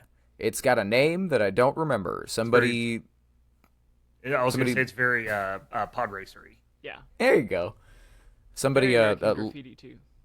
Yeah, that's a good point. Yeah. Love it when George references himself. But yeah, I kind of liked what Zach was saying earlier about Chewie, that it kind of points to how sad his story is, that he was like second in command of the Kashyyyk defense, lost, and was like, whatever, I'm gonna, take off and run away from everything for a while and hang out with my pet Han Solo, who I can drink with. Jimmy Smith is so good in this too. Yeah. He doesn't get the parts that I think he deserves. He's great in The West Wing. And he was pretty good in Sons of Anarchy, but he's great in this. Mm-hmm. Hayden is so creepy in this scene. Just like a lot of the, he was never a particularly emotive performer, but just you see kind of the James Dean nature of his performance able to kind of come out here, and that his kind of stilted delivery is now just soulless. He is an automaton. He's completely surrendered himself to evil. He's also probably blood drunk after just murdering who knows how many Jedi. Yeah. Babies. Right? And kids, no big deal. That's why I say I think he's off. Yeah. He's Vader. He's completely separated reality from his reality. Yeah. He's in some kind of state. Mm-hmm. I'm sure psychologists have written a book about psychology and Darth Vader. I'm sure there's one of those books. There's one with Batman, so.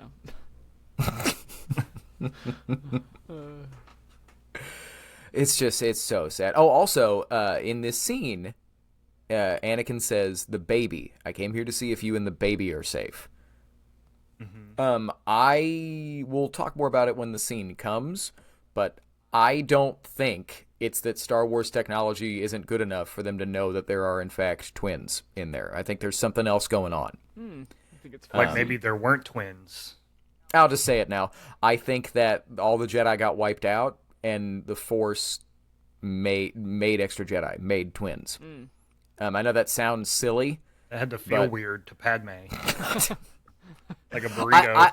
I think that's what's going on. I've heard there's the famous Freddie Prinze Jr. Star Wars rant that, so what does the Force do? There's 2 Sith left. We're going to make 2 Jedi. 2 and 2. Balance. And I'm like, that's cute, but Obi-Wan and Yoda also exist, so I don't really get that. And, a bunch of Jedi now. And so many. A million Jedi. Cal Kestis and The Way and... Cal Kestis, Ahsoka Tano. We're ruining the bit because I can't think of all the other names, but there's so many I think running Quinlan around. Voss is still around somehow, even though he died, and then... Oh, no, we know he's around. Yeah. Whoever it was that trained Jude Law.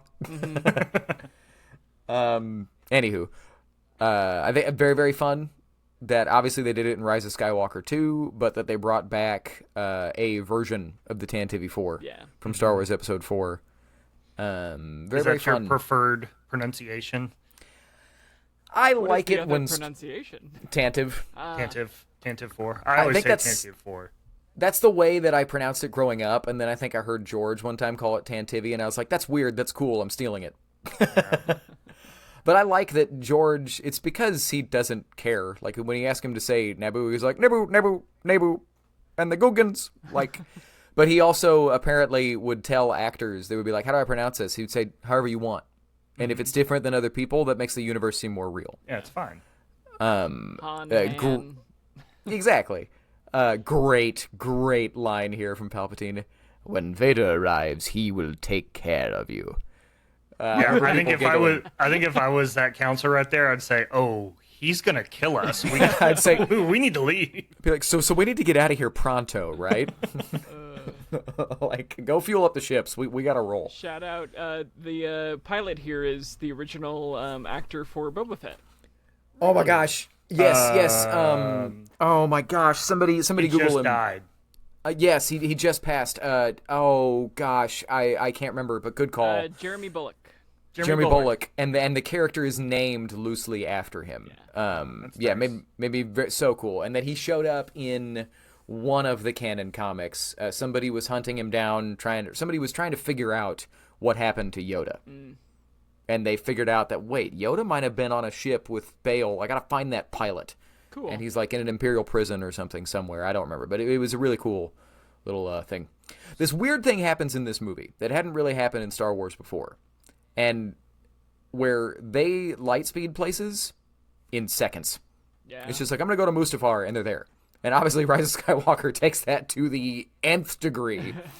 But before that, it took a bit. Like, you look back at Empire Strikes Back when the Falcon is in the asteroid field, and it's been like a couple days. Piet says to Vader, like, they could be on the other side of the galaxy by now. Yeah. And if light speed works like that, then, if it works like this, Vader would be like, bro, I know. Like... And obviously, Lightspeed moves at the speed of narrative. Yeah. But this was the first time that happened, where it was just like, bam, and they're in a completely different place. So, interesting maybe change to canon. We see Mustafar with a giant world behind it, in that scene. So Mustafar is a moon, but then Mustafar also has its own moon that is the water world where the Inquisitors are. Yeah. So, or maybe it's just another moon surrounding that big planet. I don't know. Could be. It's one of the... Okay, so... Well, that's one of those where George is like, it matters till it doesn't. Yeah. We'll widen out the camera. There's more planets. So, the way Ahsoka treats the clones on Siege of Mandalore as opposed to Obi-Wan and Yoda. And again, I think that points to just Ahsoka, Qui-Gon, Luke are on a different level of compassion, right? Arguably foolhardy compassion. Because, Obi-Wan and Yoda just... mow them down, remorseless, cool. And go ahead. Oh, I had a lot to say, so you go first. Well, we're going to talk about the same thing, I'm sure, but hit it. Okay, so and I sent Matthew a link for this, and Zach, I'll send it to you too. But there's a feminist kind of art scholar from Yale named Camille Paglia that she wrote a book called Glittering Images that's all about like the last 100 years of visual art.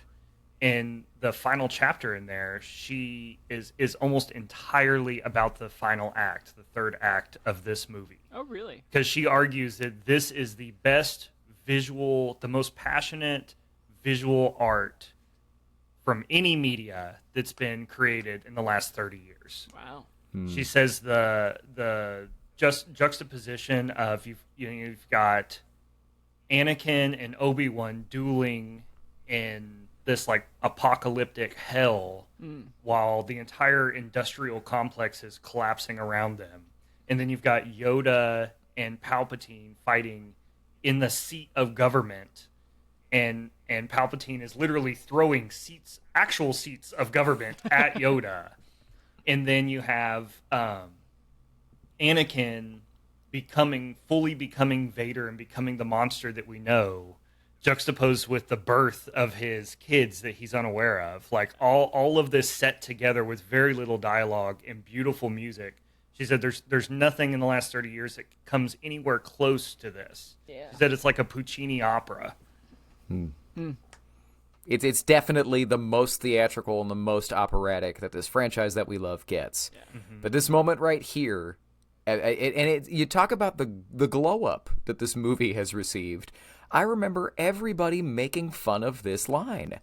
So this is how liberty dies, with thunderous applause. And now there's that viral clip of like James Cameron talking to George about how it was brilliant. And what it's all about was George Lucas using his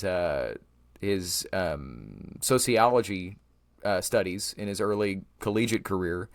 That one of the things that he learned was that democracies are never lost in a coup. It's never like a war. It is always willingly handed over. The people give over the power out of fear.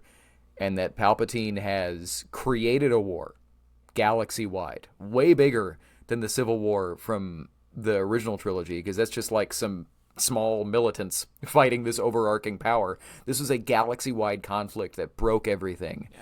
And that Palpatine used that to make everybody afraid, gave himself more power to fix the war, and said, but you can't trust your priests either. I am the only one you can trust. We're going to be an empire so that we're safe, and people are applauding for it. Well, yeah. And that doesn't... Go ahead. In Mask of Fear, they kind of expand upon that a little bit, too, where they go to these worlds, and they're like, I don't care if the Emperor is a Sith Lord or whatever. I just want the war to end.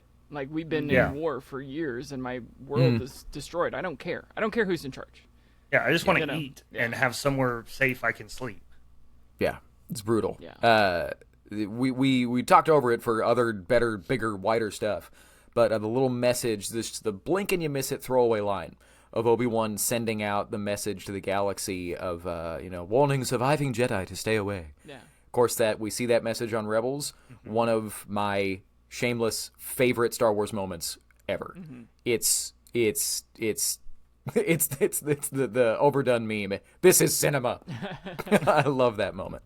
But yeah, no, Lance, this is phenomenal. And of course, this line right here, the boy you trained, gone he is, consumed by Darth Vader. George spells it out for you. Why Obi-Wan doesn't tell Luke, right? You get it right here. Yeah. Right? Because he's gone, and you have to kill him. Obi-Wan had to, you talk about flipping a switch. Obi-Wan had to go, okay, I have to become an assassin. Anakin. He has to look at him and say, that's not Anakin. That's Vader. Otherwise, there's no way he's going to be able to kill him. When he's now, at the exasperated, risk, he's like, I don't know where to look. I can't do this. No, I should go kill the other guy. You kill my brother. Like, yeah. Well, but then Yoda says, you know how to find him. Yeah. And I think Yoda's not dumb. Yoda knows too.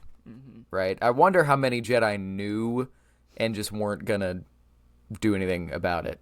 Well, and there's no way Obi-Wan holds up against Palpatine either. No. So it had to be this. Well, but love this movie, love this franchise. This is another scene that's rough for me. it's that line. He was deceived by a lie. It's like, yeah, that's how deception works. What? That's a very George Lucas line. I feel like he's trying to be kind of Shakespearean, you know. But to me, that's not Shakespearean. That's like redundant. He was deceived by a lie. It's like what a lie is. Yeah, that's what. But I think that these are two phenomenal actors doing everything they can with a brilliantly dramatic situation that is written very ham-fistedly, in my opinion. But this moment's great. I must find him. You're gonna kill him, aren't you? Credit. That's good. Opinions everywhere. I'm making people mad that love this movie. Sorry. Tell us that we're wrong in the comments below. They are just, I mean, they kind of not save this movie, but they really do help make this movie, you know? They do elevate it to, can you imagine if it wasn't people of this caliber? Can you imagine if DiCaprio had become Anakin, like he was possibly, he auditioned for the role? I do love Hayden Christensen. I think that he is the best lightsaber performer that isn't a stunt performer that we've ever had and might ever have. But that would be an interesting what-if universe to live in if Leo Dio was Anakin Skywalker. Well, he just doesn't have the physical presence. At all. I mean, Hayden Christensen, he's a big dude. Yeah. He's taller than I am. Yeah. Which for Matt means he's really tall. Yeah, I was going to say, is he also taller than you, Matt? Yes. Fans of the podcast know that I'm a small little man. On the outside. I met him I did a photo op with Hayden at a Comic-Con, and the person before me had him tattooed all the way down her calf. And as I got up, he goes, I'm on the back of that lady's leg. That's so weird. What is it like watching a movie like this, having met the actor? I mean, I met him for like 30 seconds. But you met him. I mean, you were in the same physical space as him. It does put a little bit more proportion into it. You're like, oh, that's a big dude. Oh, he's tall. And you can kind of feel like you're like, okay, he has the presence, he has the gravitas. He was very, kind of reserved. He was meeting hundreds of people that day. But yeah, nice guy, and you're like, okay, cool. I get it. I get why he was cast. He's handsome. He's charming.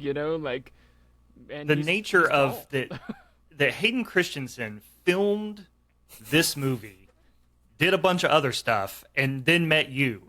Like that is in his life is just wild to me. Meeting me was the highlight for sure. So.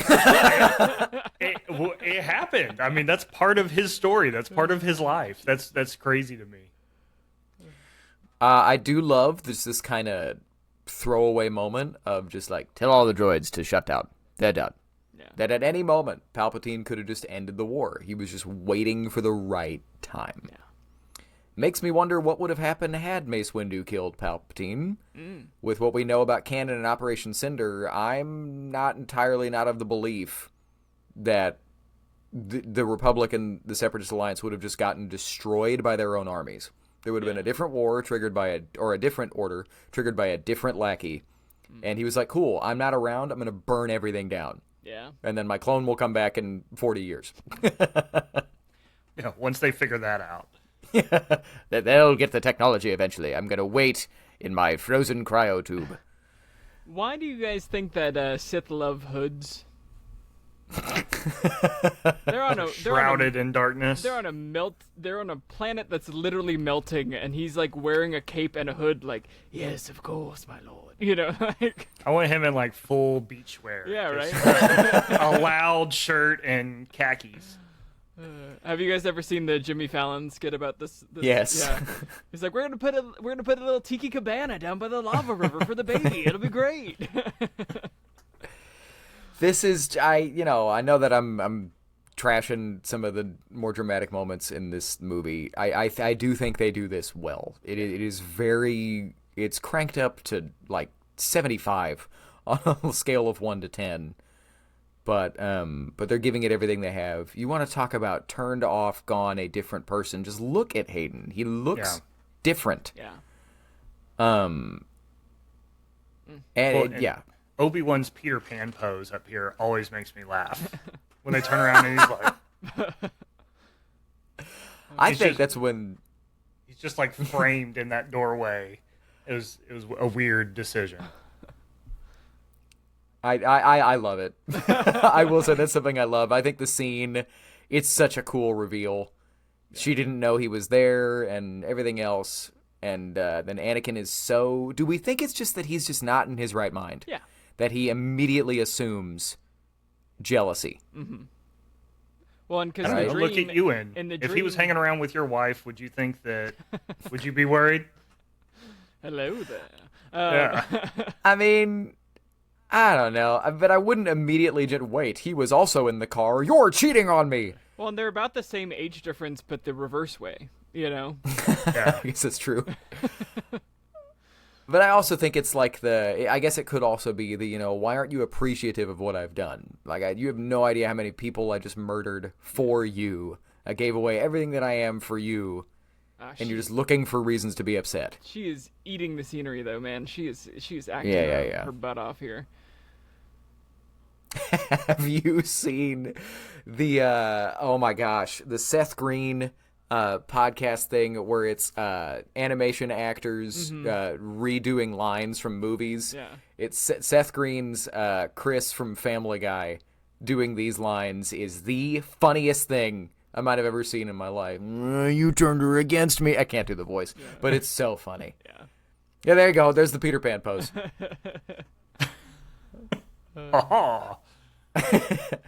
I love it. The slow walk down too. I think it's also Obi-Wan has to see him and realize that he's gone. I think he's waiting. He's like, okay, hold on. Nope. Okay, cool. He is gone. Well, and the way he's talking to him here, let her go. That's a parent talking to a child. That's what I was going to say. That sounds familiar to me. I use that voice all the time. Stop it.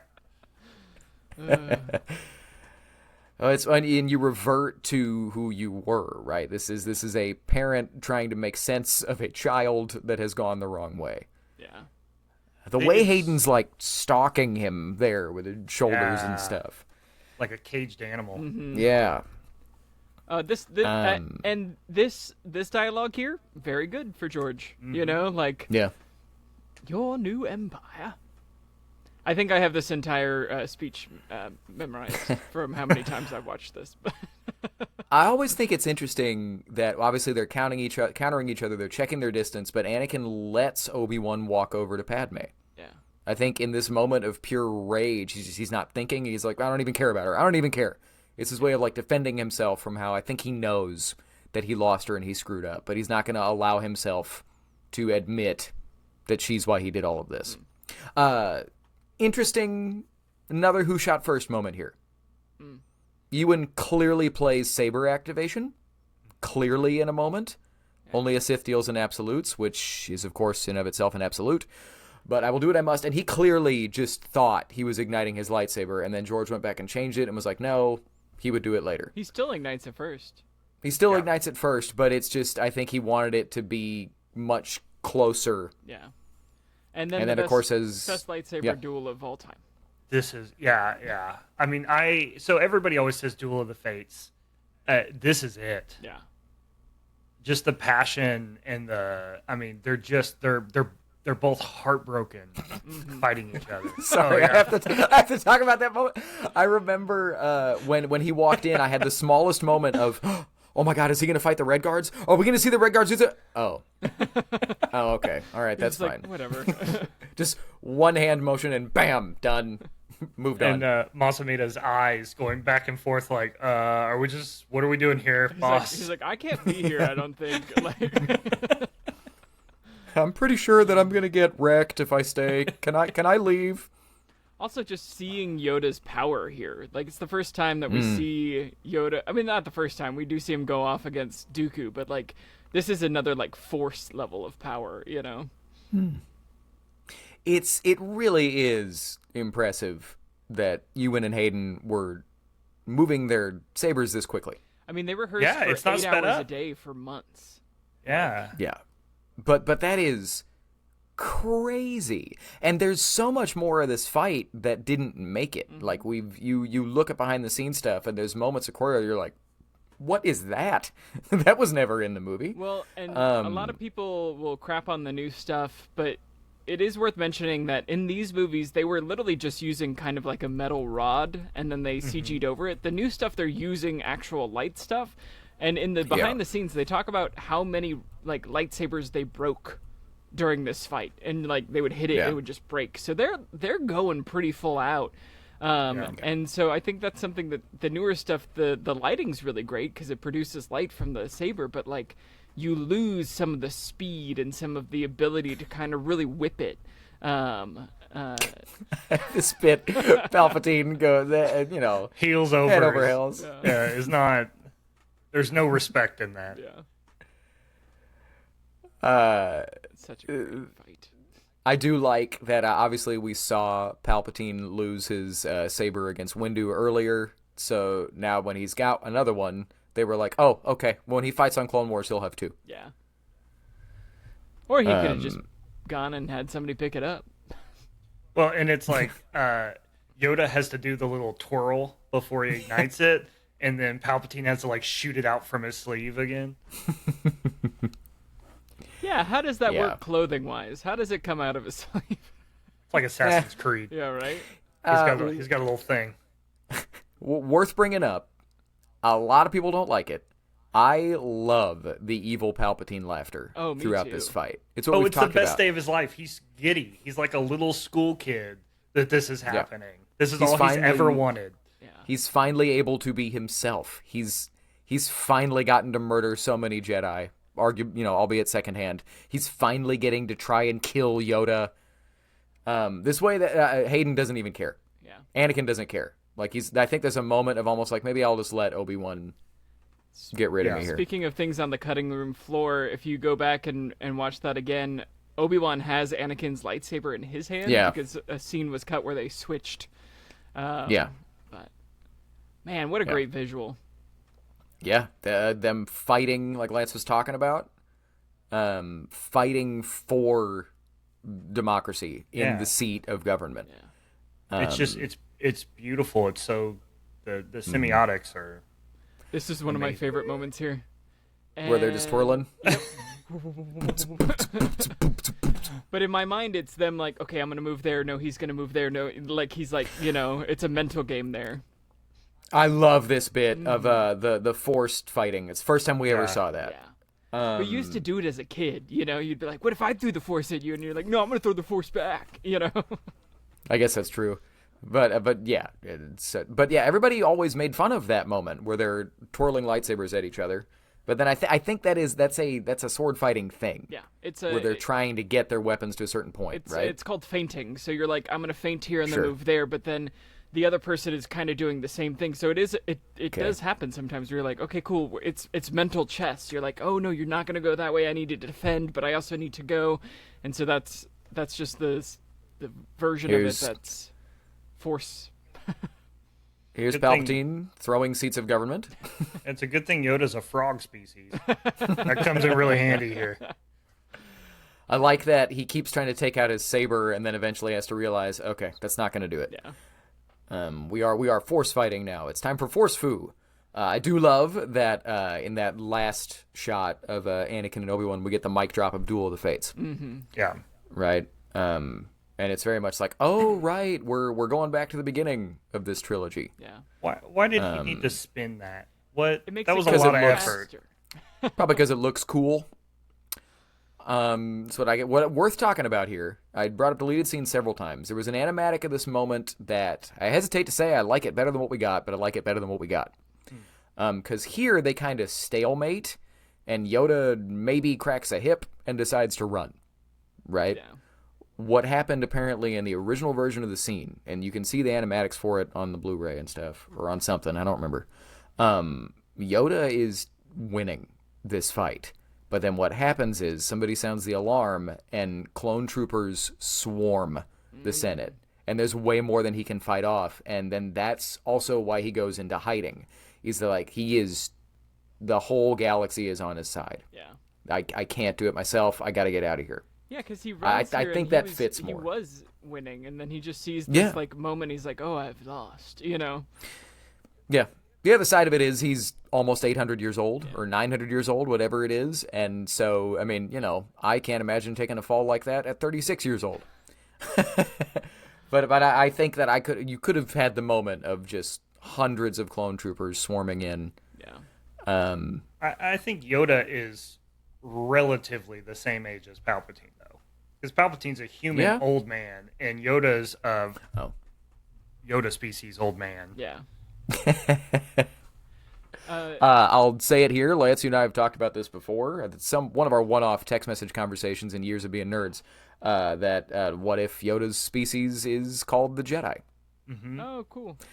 Sorry, we talked over one of the best visuals in Star Wars: Anakin and Obi-Wan wrestling with a volcano behind him. Also, I love George trying to put a little comedy into this giant scene with the droid coming up and be like, "Oh, they're fighting. I'll go underneath." He's like, we'll throw something funny in here just because. So this doesn't ruin your life watching it? Yeah. Yeah. I sense Lord Vader is in danger. Yeah, I supposedly, I think this is confirmed, but I'll say supposedly to cover my butt. Steven Spielberg designed or scripted this whole sequence. This part, the fight? Yeah. Oh, cool. That it was his idea to have them kind of end up on a bridge. We saw them knock out the shields earlier by accident. And then they get trapped on this thing that then goes down a lava river. Yeah. I think that's in one of the behind the scenes things because again, George wanted his good friend, if not best friend, to direct Return of the Jedi, but Spielberg is a Directors Guild member. But yeah, just look at this. This is gorgeous. Yeah. Yeah, and it would be so hot. Yeah. It would be. I would if I was either one of those guys, I would say, look, we'll continue this, but can we go somewhere else? Can we But go they're back not. in the AC? Yeah. Yeah, so this moment right here, I don't really like the implication that Yoda's like, I've failed and I have to go into exile. It's like, you took a bad fall. Brush yourself off again and try tomorrow. Yeah. And I think the implication that they were trying to say in the storytelling is that he's got too much help. Palpatine has too many guards. Yeah. Like, you're not going to be able to get to him. Yeah, but this is the one he's chance. yeah. But like you said, Lance, they probably should be trying to survive this, but they're both so just mad. They're still trying to kill each other. Yeah. Or at least Anakin is. Obi-Wan might be defending. I don't know. He looks pretty mad. Yeah, because it's so hot. Yeah, I'd be mad too. I'm so uncomfortable. I think that inside Anakin is screaming in rage this whole fight, and Obi-Wan is sobbing. Yeah. Yeah. I think he's just 100%. so sad that this is happening. So this bit right here, I mean, that's awesome. But I'm all for the high ground that we're going to get to in a minute as a storytelling device, because I think you have to literally show that Anakin's hubris is what gets him Vadered. Yeah. Right? What gets him beyond crippled. But if you're going to have him make that jump, Yeah. I have a hard time believing that he can't jump 10 feet Well, that wasn't over Obi-Wan's over. head. That was just sideways. But I mean, he jumped off of a thing. You know what I'm saying? I'm just joking. Well, he completed the jump. He didn't stick the landing, but he made the jump. I guess. But it's just, and I like, the Force has to be relative for these stories to work. Yeah. So, it makes it silly. Look at him. He's so scary. Yeah. And Obi-Wan's eyes are weird again. Yeah, I think it's something about Ewan's eyes and just reflecting the blue, and there's probably only so much they could Why do. doesn't he have Sith eyes there? Because I think he's coming in and out. I do think he's conflicted. Because we get the shot of the Sith eyes earlier. Yeah. Which we forget. It, yeah. Yeah, when that happened in the trailer, I remember losing my mind. Because at the time, we thought it was a Darth Maul thing. Yeah. We just thought he had cool-looking eyes. And when Anakin had him, we were like, ugh.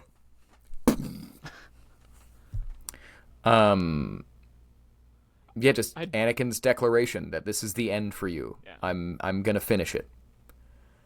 Well, what were you going to say, Zach? He's even fighting more confidently here. Like, as soon as he gets his balance back there, you look at his blocks, he's just like, block, block, block. It's almost very Vader-esque. He's just like, I'm done with this. And he has the high ground. And it's so, you underestimate my power. Did you guys ever play the video game that came out with this? That had the alternate? No, but I've heard it's good. It is pretty good. There's an alternate ending where Anakin makes the jump and kills him. And then he goes up and kills Palpatine and becomes Emperor. Makes sense. Probably what would have happened. Yeah. I think I think this is the most powerful Anakin that we get. Yeah. Sure. And if there was ever going to be I'm going to beat Palpatine in a duel, it's right now. Yeah. Well, 30 seconds ago. Yeah. Oh, and now he has the Sith eyes. Yeah. Yeah, exactly. Yeah. How much rage is coming through. Yeah. And how, you have to show the consequences of evil. Yeah. That's the way this franchise goes. I don't think it would work if you didn't see this. This is tough. It's heartbreaking. This is brutal. But I think Obi-Wan has had to descend into hell to try and get his brother out of it. Yeah. And he fails. He basically has to choose to keep him there. But I remember people have always said, why didn't Obi-Wan finish the job? How could you finish the job? Yeah, he's burning alive. Yeah. He has every reason to think that he's dead. It was one of my favorite things in the Kenobi series. My issues with it that I've talked about at length on the show. Obi-Wan would have no reason to think that Anakin was still around. No. Like that's a dead person. For sure. Especially for a human, he's not a crazy alien. He's just, Yeah. Well, and I think just this Obi-Wan movie kind has of the perfect amount of use of C-3PO. Hot take.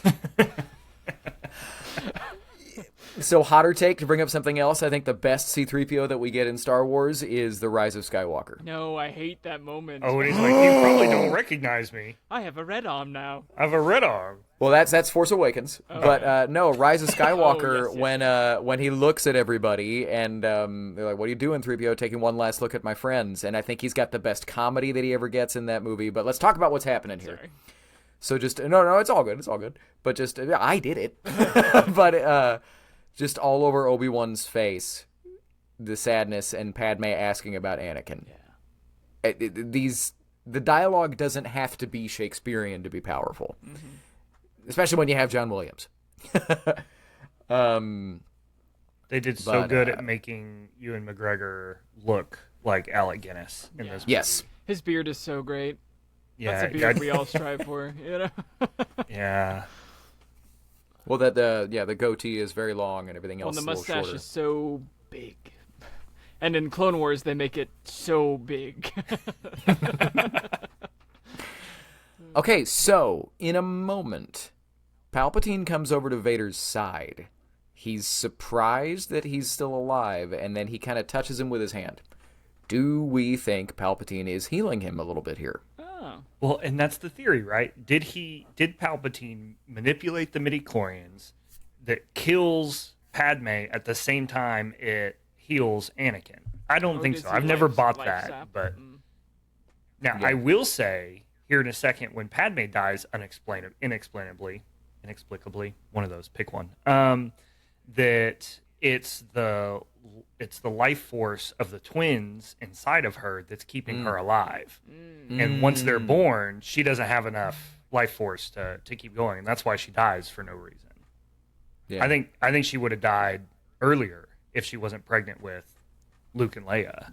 Just to add some levity, do you think Palpatine walks over and like reaches towards his face and goes, "Now you're like me. We're both stars."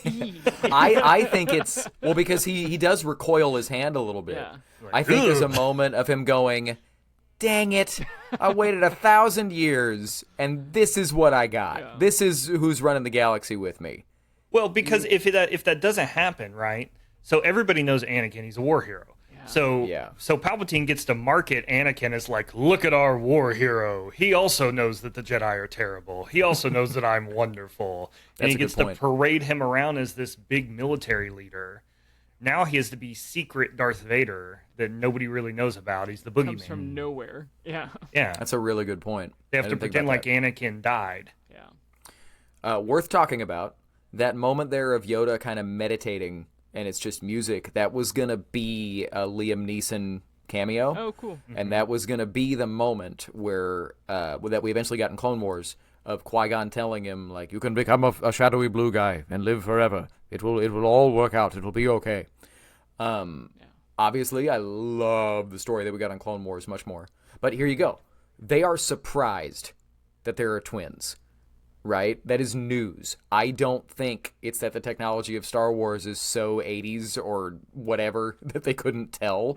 I think it was a reaction on the part of the Force to whether it's to further the potential chosen one or just to try and give more hope to the light side. I think it was the Force making twins. Or if you want to be more practical, and they probably wanted to keep the babies a secret so that she didn't lose her job and he didn't lose his thing, so she probably didn't get any checkups. Yeah, I guess that works she just true. Dressed in loose clothing and carried a big purse. Like stayed out of direct sunlight and... But yeah, I guess that's true. You'd want as few people in the know as possible. Yeah. So, okay, here's an interesting discussion. George has said many times, depending on the interview you're watching, that he made these prequels with the intention of people to watch 1 through 6 in order. But when you do that, there is no reveal of Luke's dad being Vader, and there's less of a reveal, or just as much of a non-reveal, of Luke and Leia being twins. Yeah. So, do y'all think they should have made a prequel trilogy that left those things as reveals, that told the same story, but left Anakin on the lava beach, and you don't see both twins here? What do you think? I think if she doesn't name them.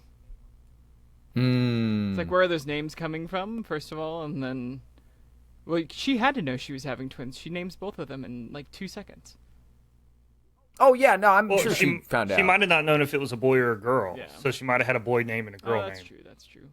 Like, yeah. How convenient I is love this? the sound here. Yeah. And then the steam coming away the first time he breathes.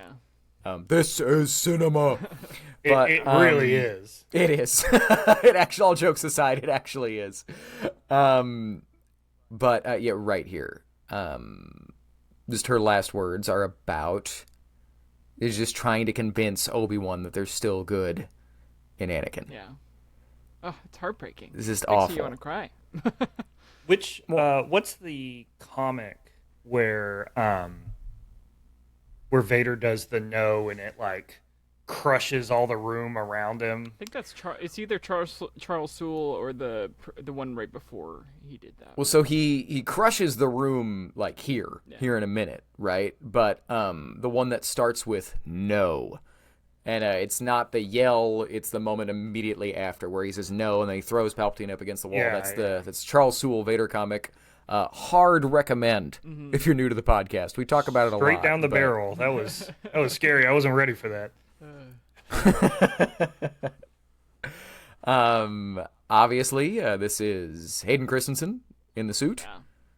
You can kind of tell that they put him in like 5-inch lifts, but it's cool that they constructed a Vader suit for him to get to do that. It's interesting because we see Hayden's physique earlier in the movie, and we talked about it. He is ripped to shreds, and then you put him in this, and he doesn't look big, but it's because he's not a power lifter. He's a athletic, sprinter basically, or like a calisthenic, stuff. So, I guess when you don't have 4 limbs and you're being held from a thing in a back to tank all the time, you got to do some muscle ups or But, Well, I mean, and in universe, Palpatine gets to decide how tall he is now.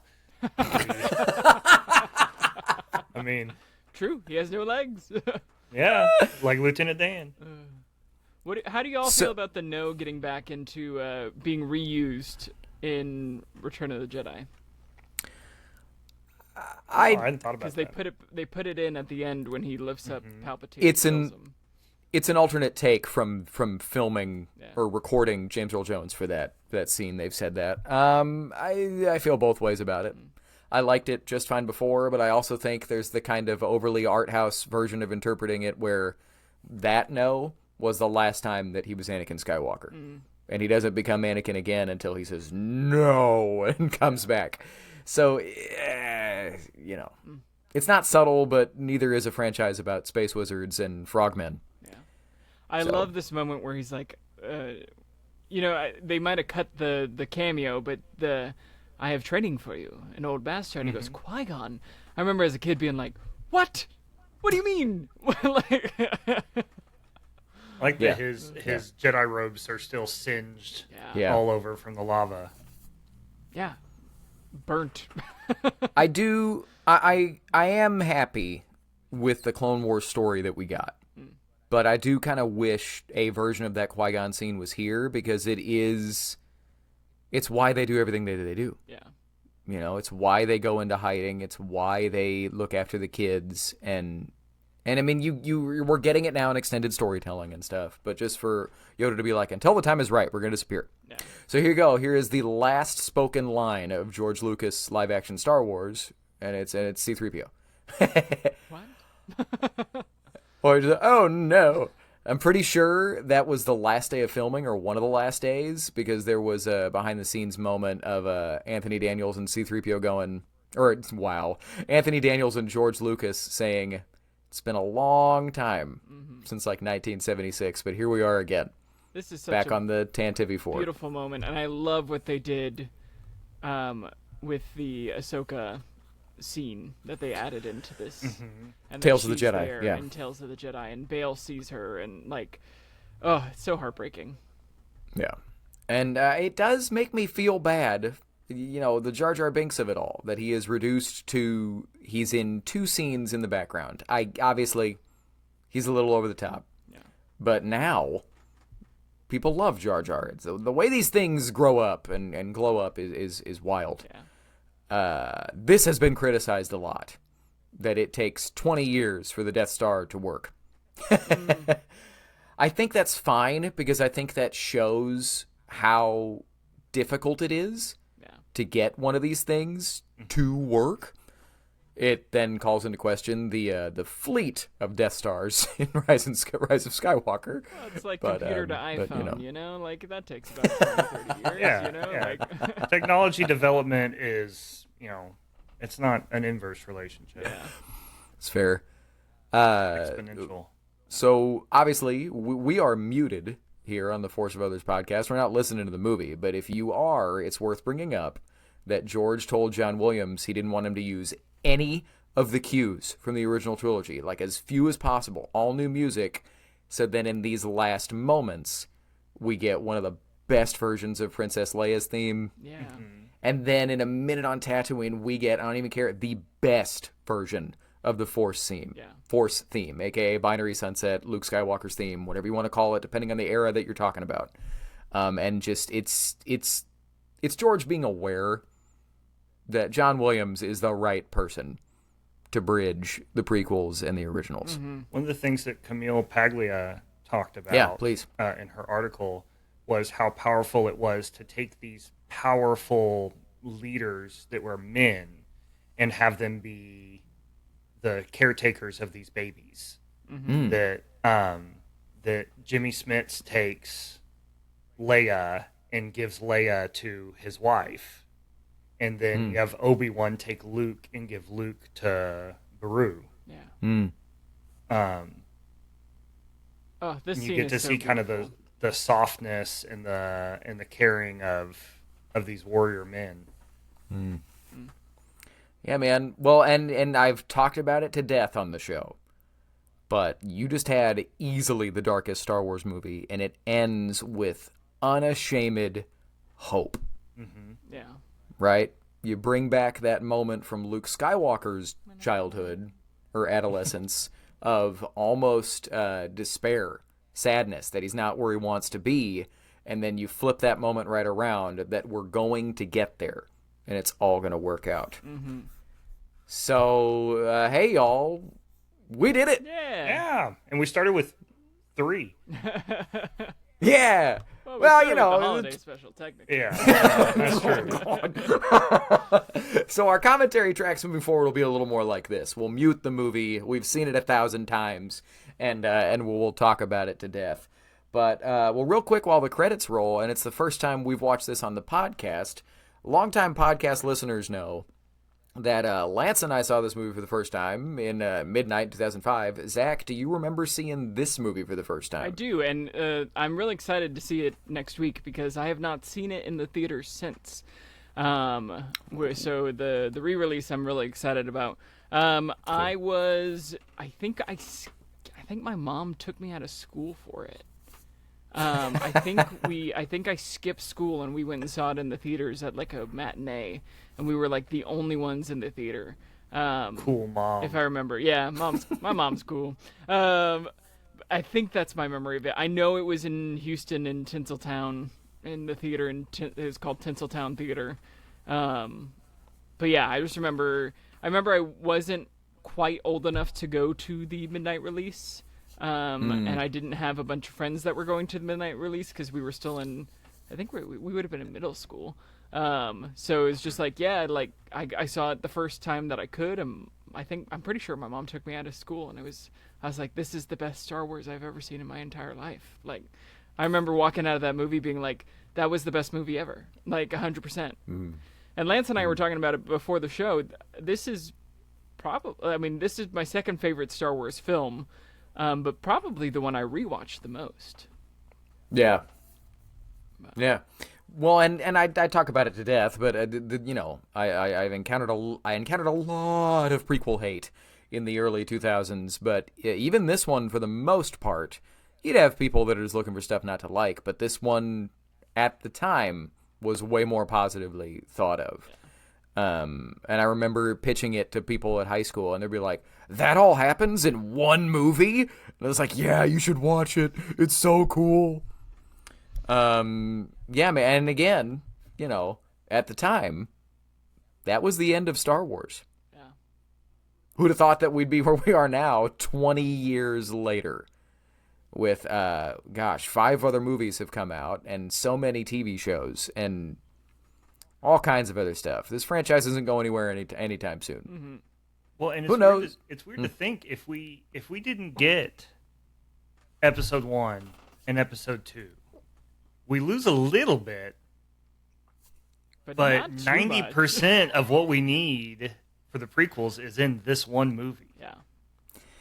And George has said that. I think there was an interview at one point where he was like, he said, yeah, I did kind of a weird jazz riff with the first 2, but this is kind of what everybody thought the prequels were all going to be. Yeah, I mean, they could have made this 3 movies and started with Big Boy, grown up Anakin. Mm-hmm. Well, I remember there fine. were a lot of people that thought that's what it was going to be. Yeah. I mean, I was 10 when episode 1 came out, so I wasn't really aware, and the internet wasn't really a thing yet. But a lot of people kind of thought that's what those were going to be. But all right, man, we did it. So hope you enjoyed this commentary track. Mm-hmm. If you're new, don't go away. Come hang out. We got lots of stuff coming. Lance mentioned it before. I do want to plug it here. While a lot of Star Wars fans are headed out to Star Wars Celebration Japan, we are not. that is expensive and a long way away. But Rebel Scum Con is going to be in August of this year in Frisco, Texas, and I got my tickets yesterday. Nice. And I'm not gonna say when because I don't know for sure yet, but I was just talking to a couple of people running that convention, and we're gonna have them on the show here in a couple weeks, and that's gonna be really, really cool. They just announced that Sam Witwer is gonna be there and other stuff, but anyway, that's enough plugs about the podcast. Lance, where can the people find you if you want them to? Best place to find me is probably just through you guys. I'm Lance Candler. I'm like Ticker. I'm the only one. So if you search for me on any social media platform, you're gonna find this one. Otherwise, just email Matt or Zach, and you guys will let me know. Mm-hmm. Awesome. Well, speaking of, the email is forceofothersradio@gmail.com. Email us your questions. We do a mailbag on our regular show, so if you have any questions or comments about this movie or any Star Wars, talk to us. We'd love to engage with you. This podcast is all about getting different perspectives, so reach out to us. You can also do that in the comments of this video, and we will respond there. Matt, where can they find you? The same places. I use other social media sometimes, but not as much as I did when we started this podcast almost a year ago. Yeah. Or like about, 10 months ago or so. Either way, it was a while ago. The point is, next week we are getting back on our Andor Season 1 rewatch. We're going to finish our Andor Season 1 rewatch to get ready for Andor Season 2. But, let us know your thoughts on this movie. Mm-hmm. Let us know what it means to you, what your experience with it was. And, I don't know, we'll probably talk about it on the show. Who knows? Yeah. But in the meantime, remember, the force of others will be with you. Always. The Force of Others, a Star Wars podcast.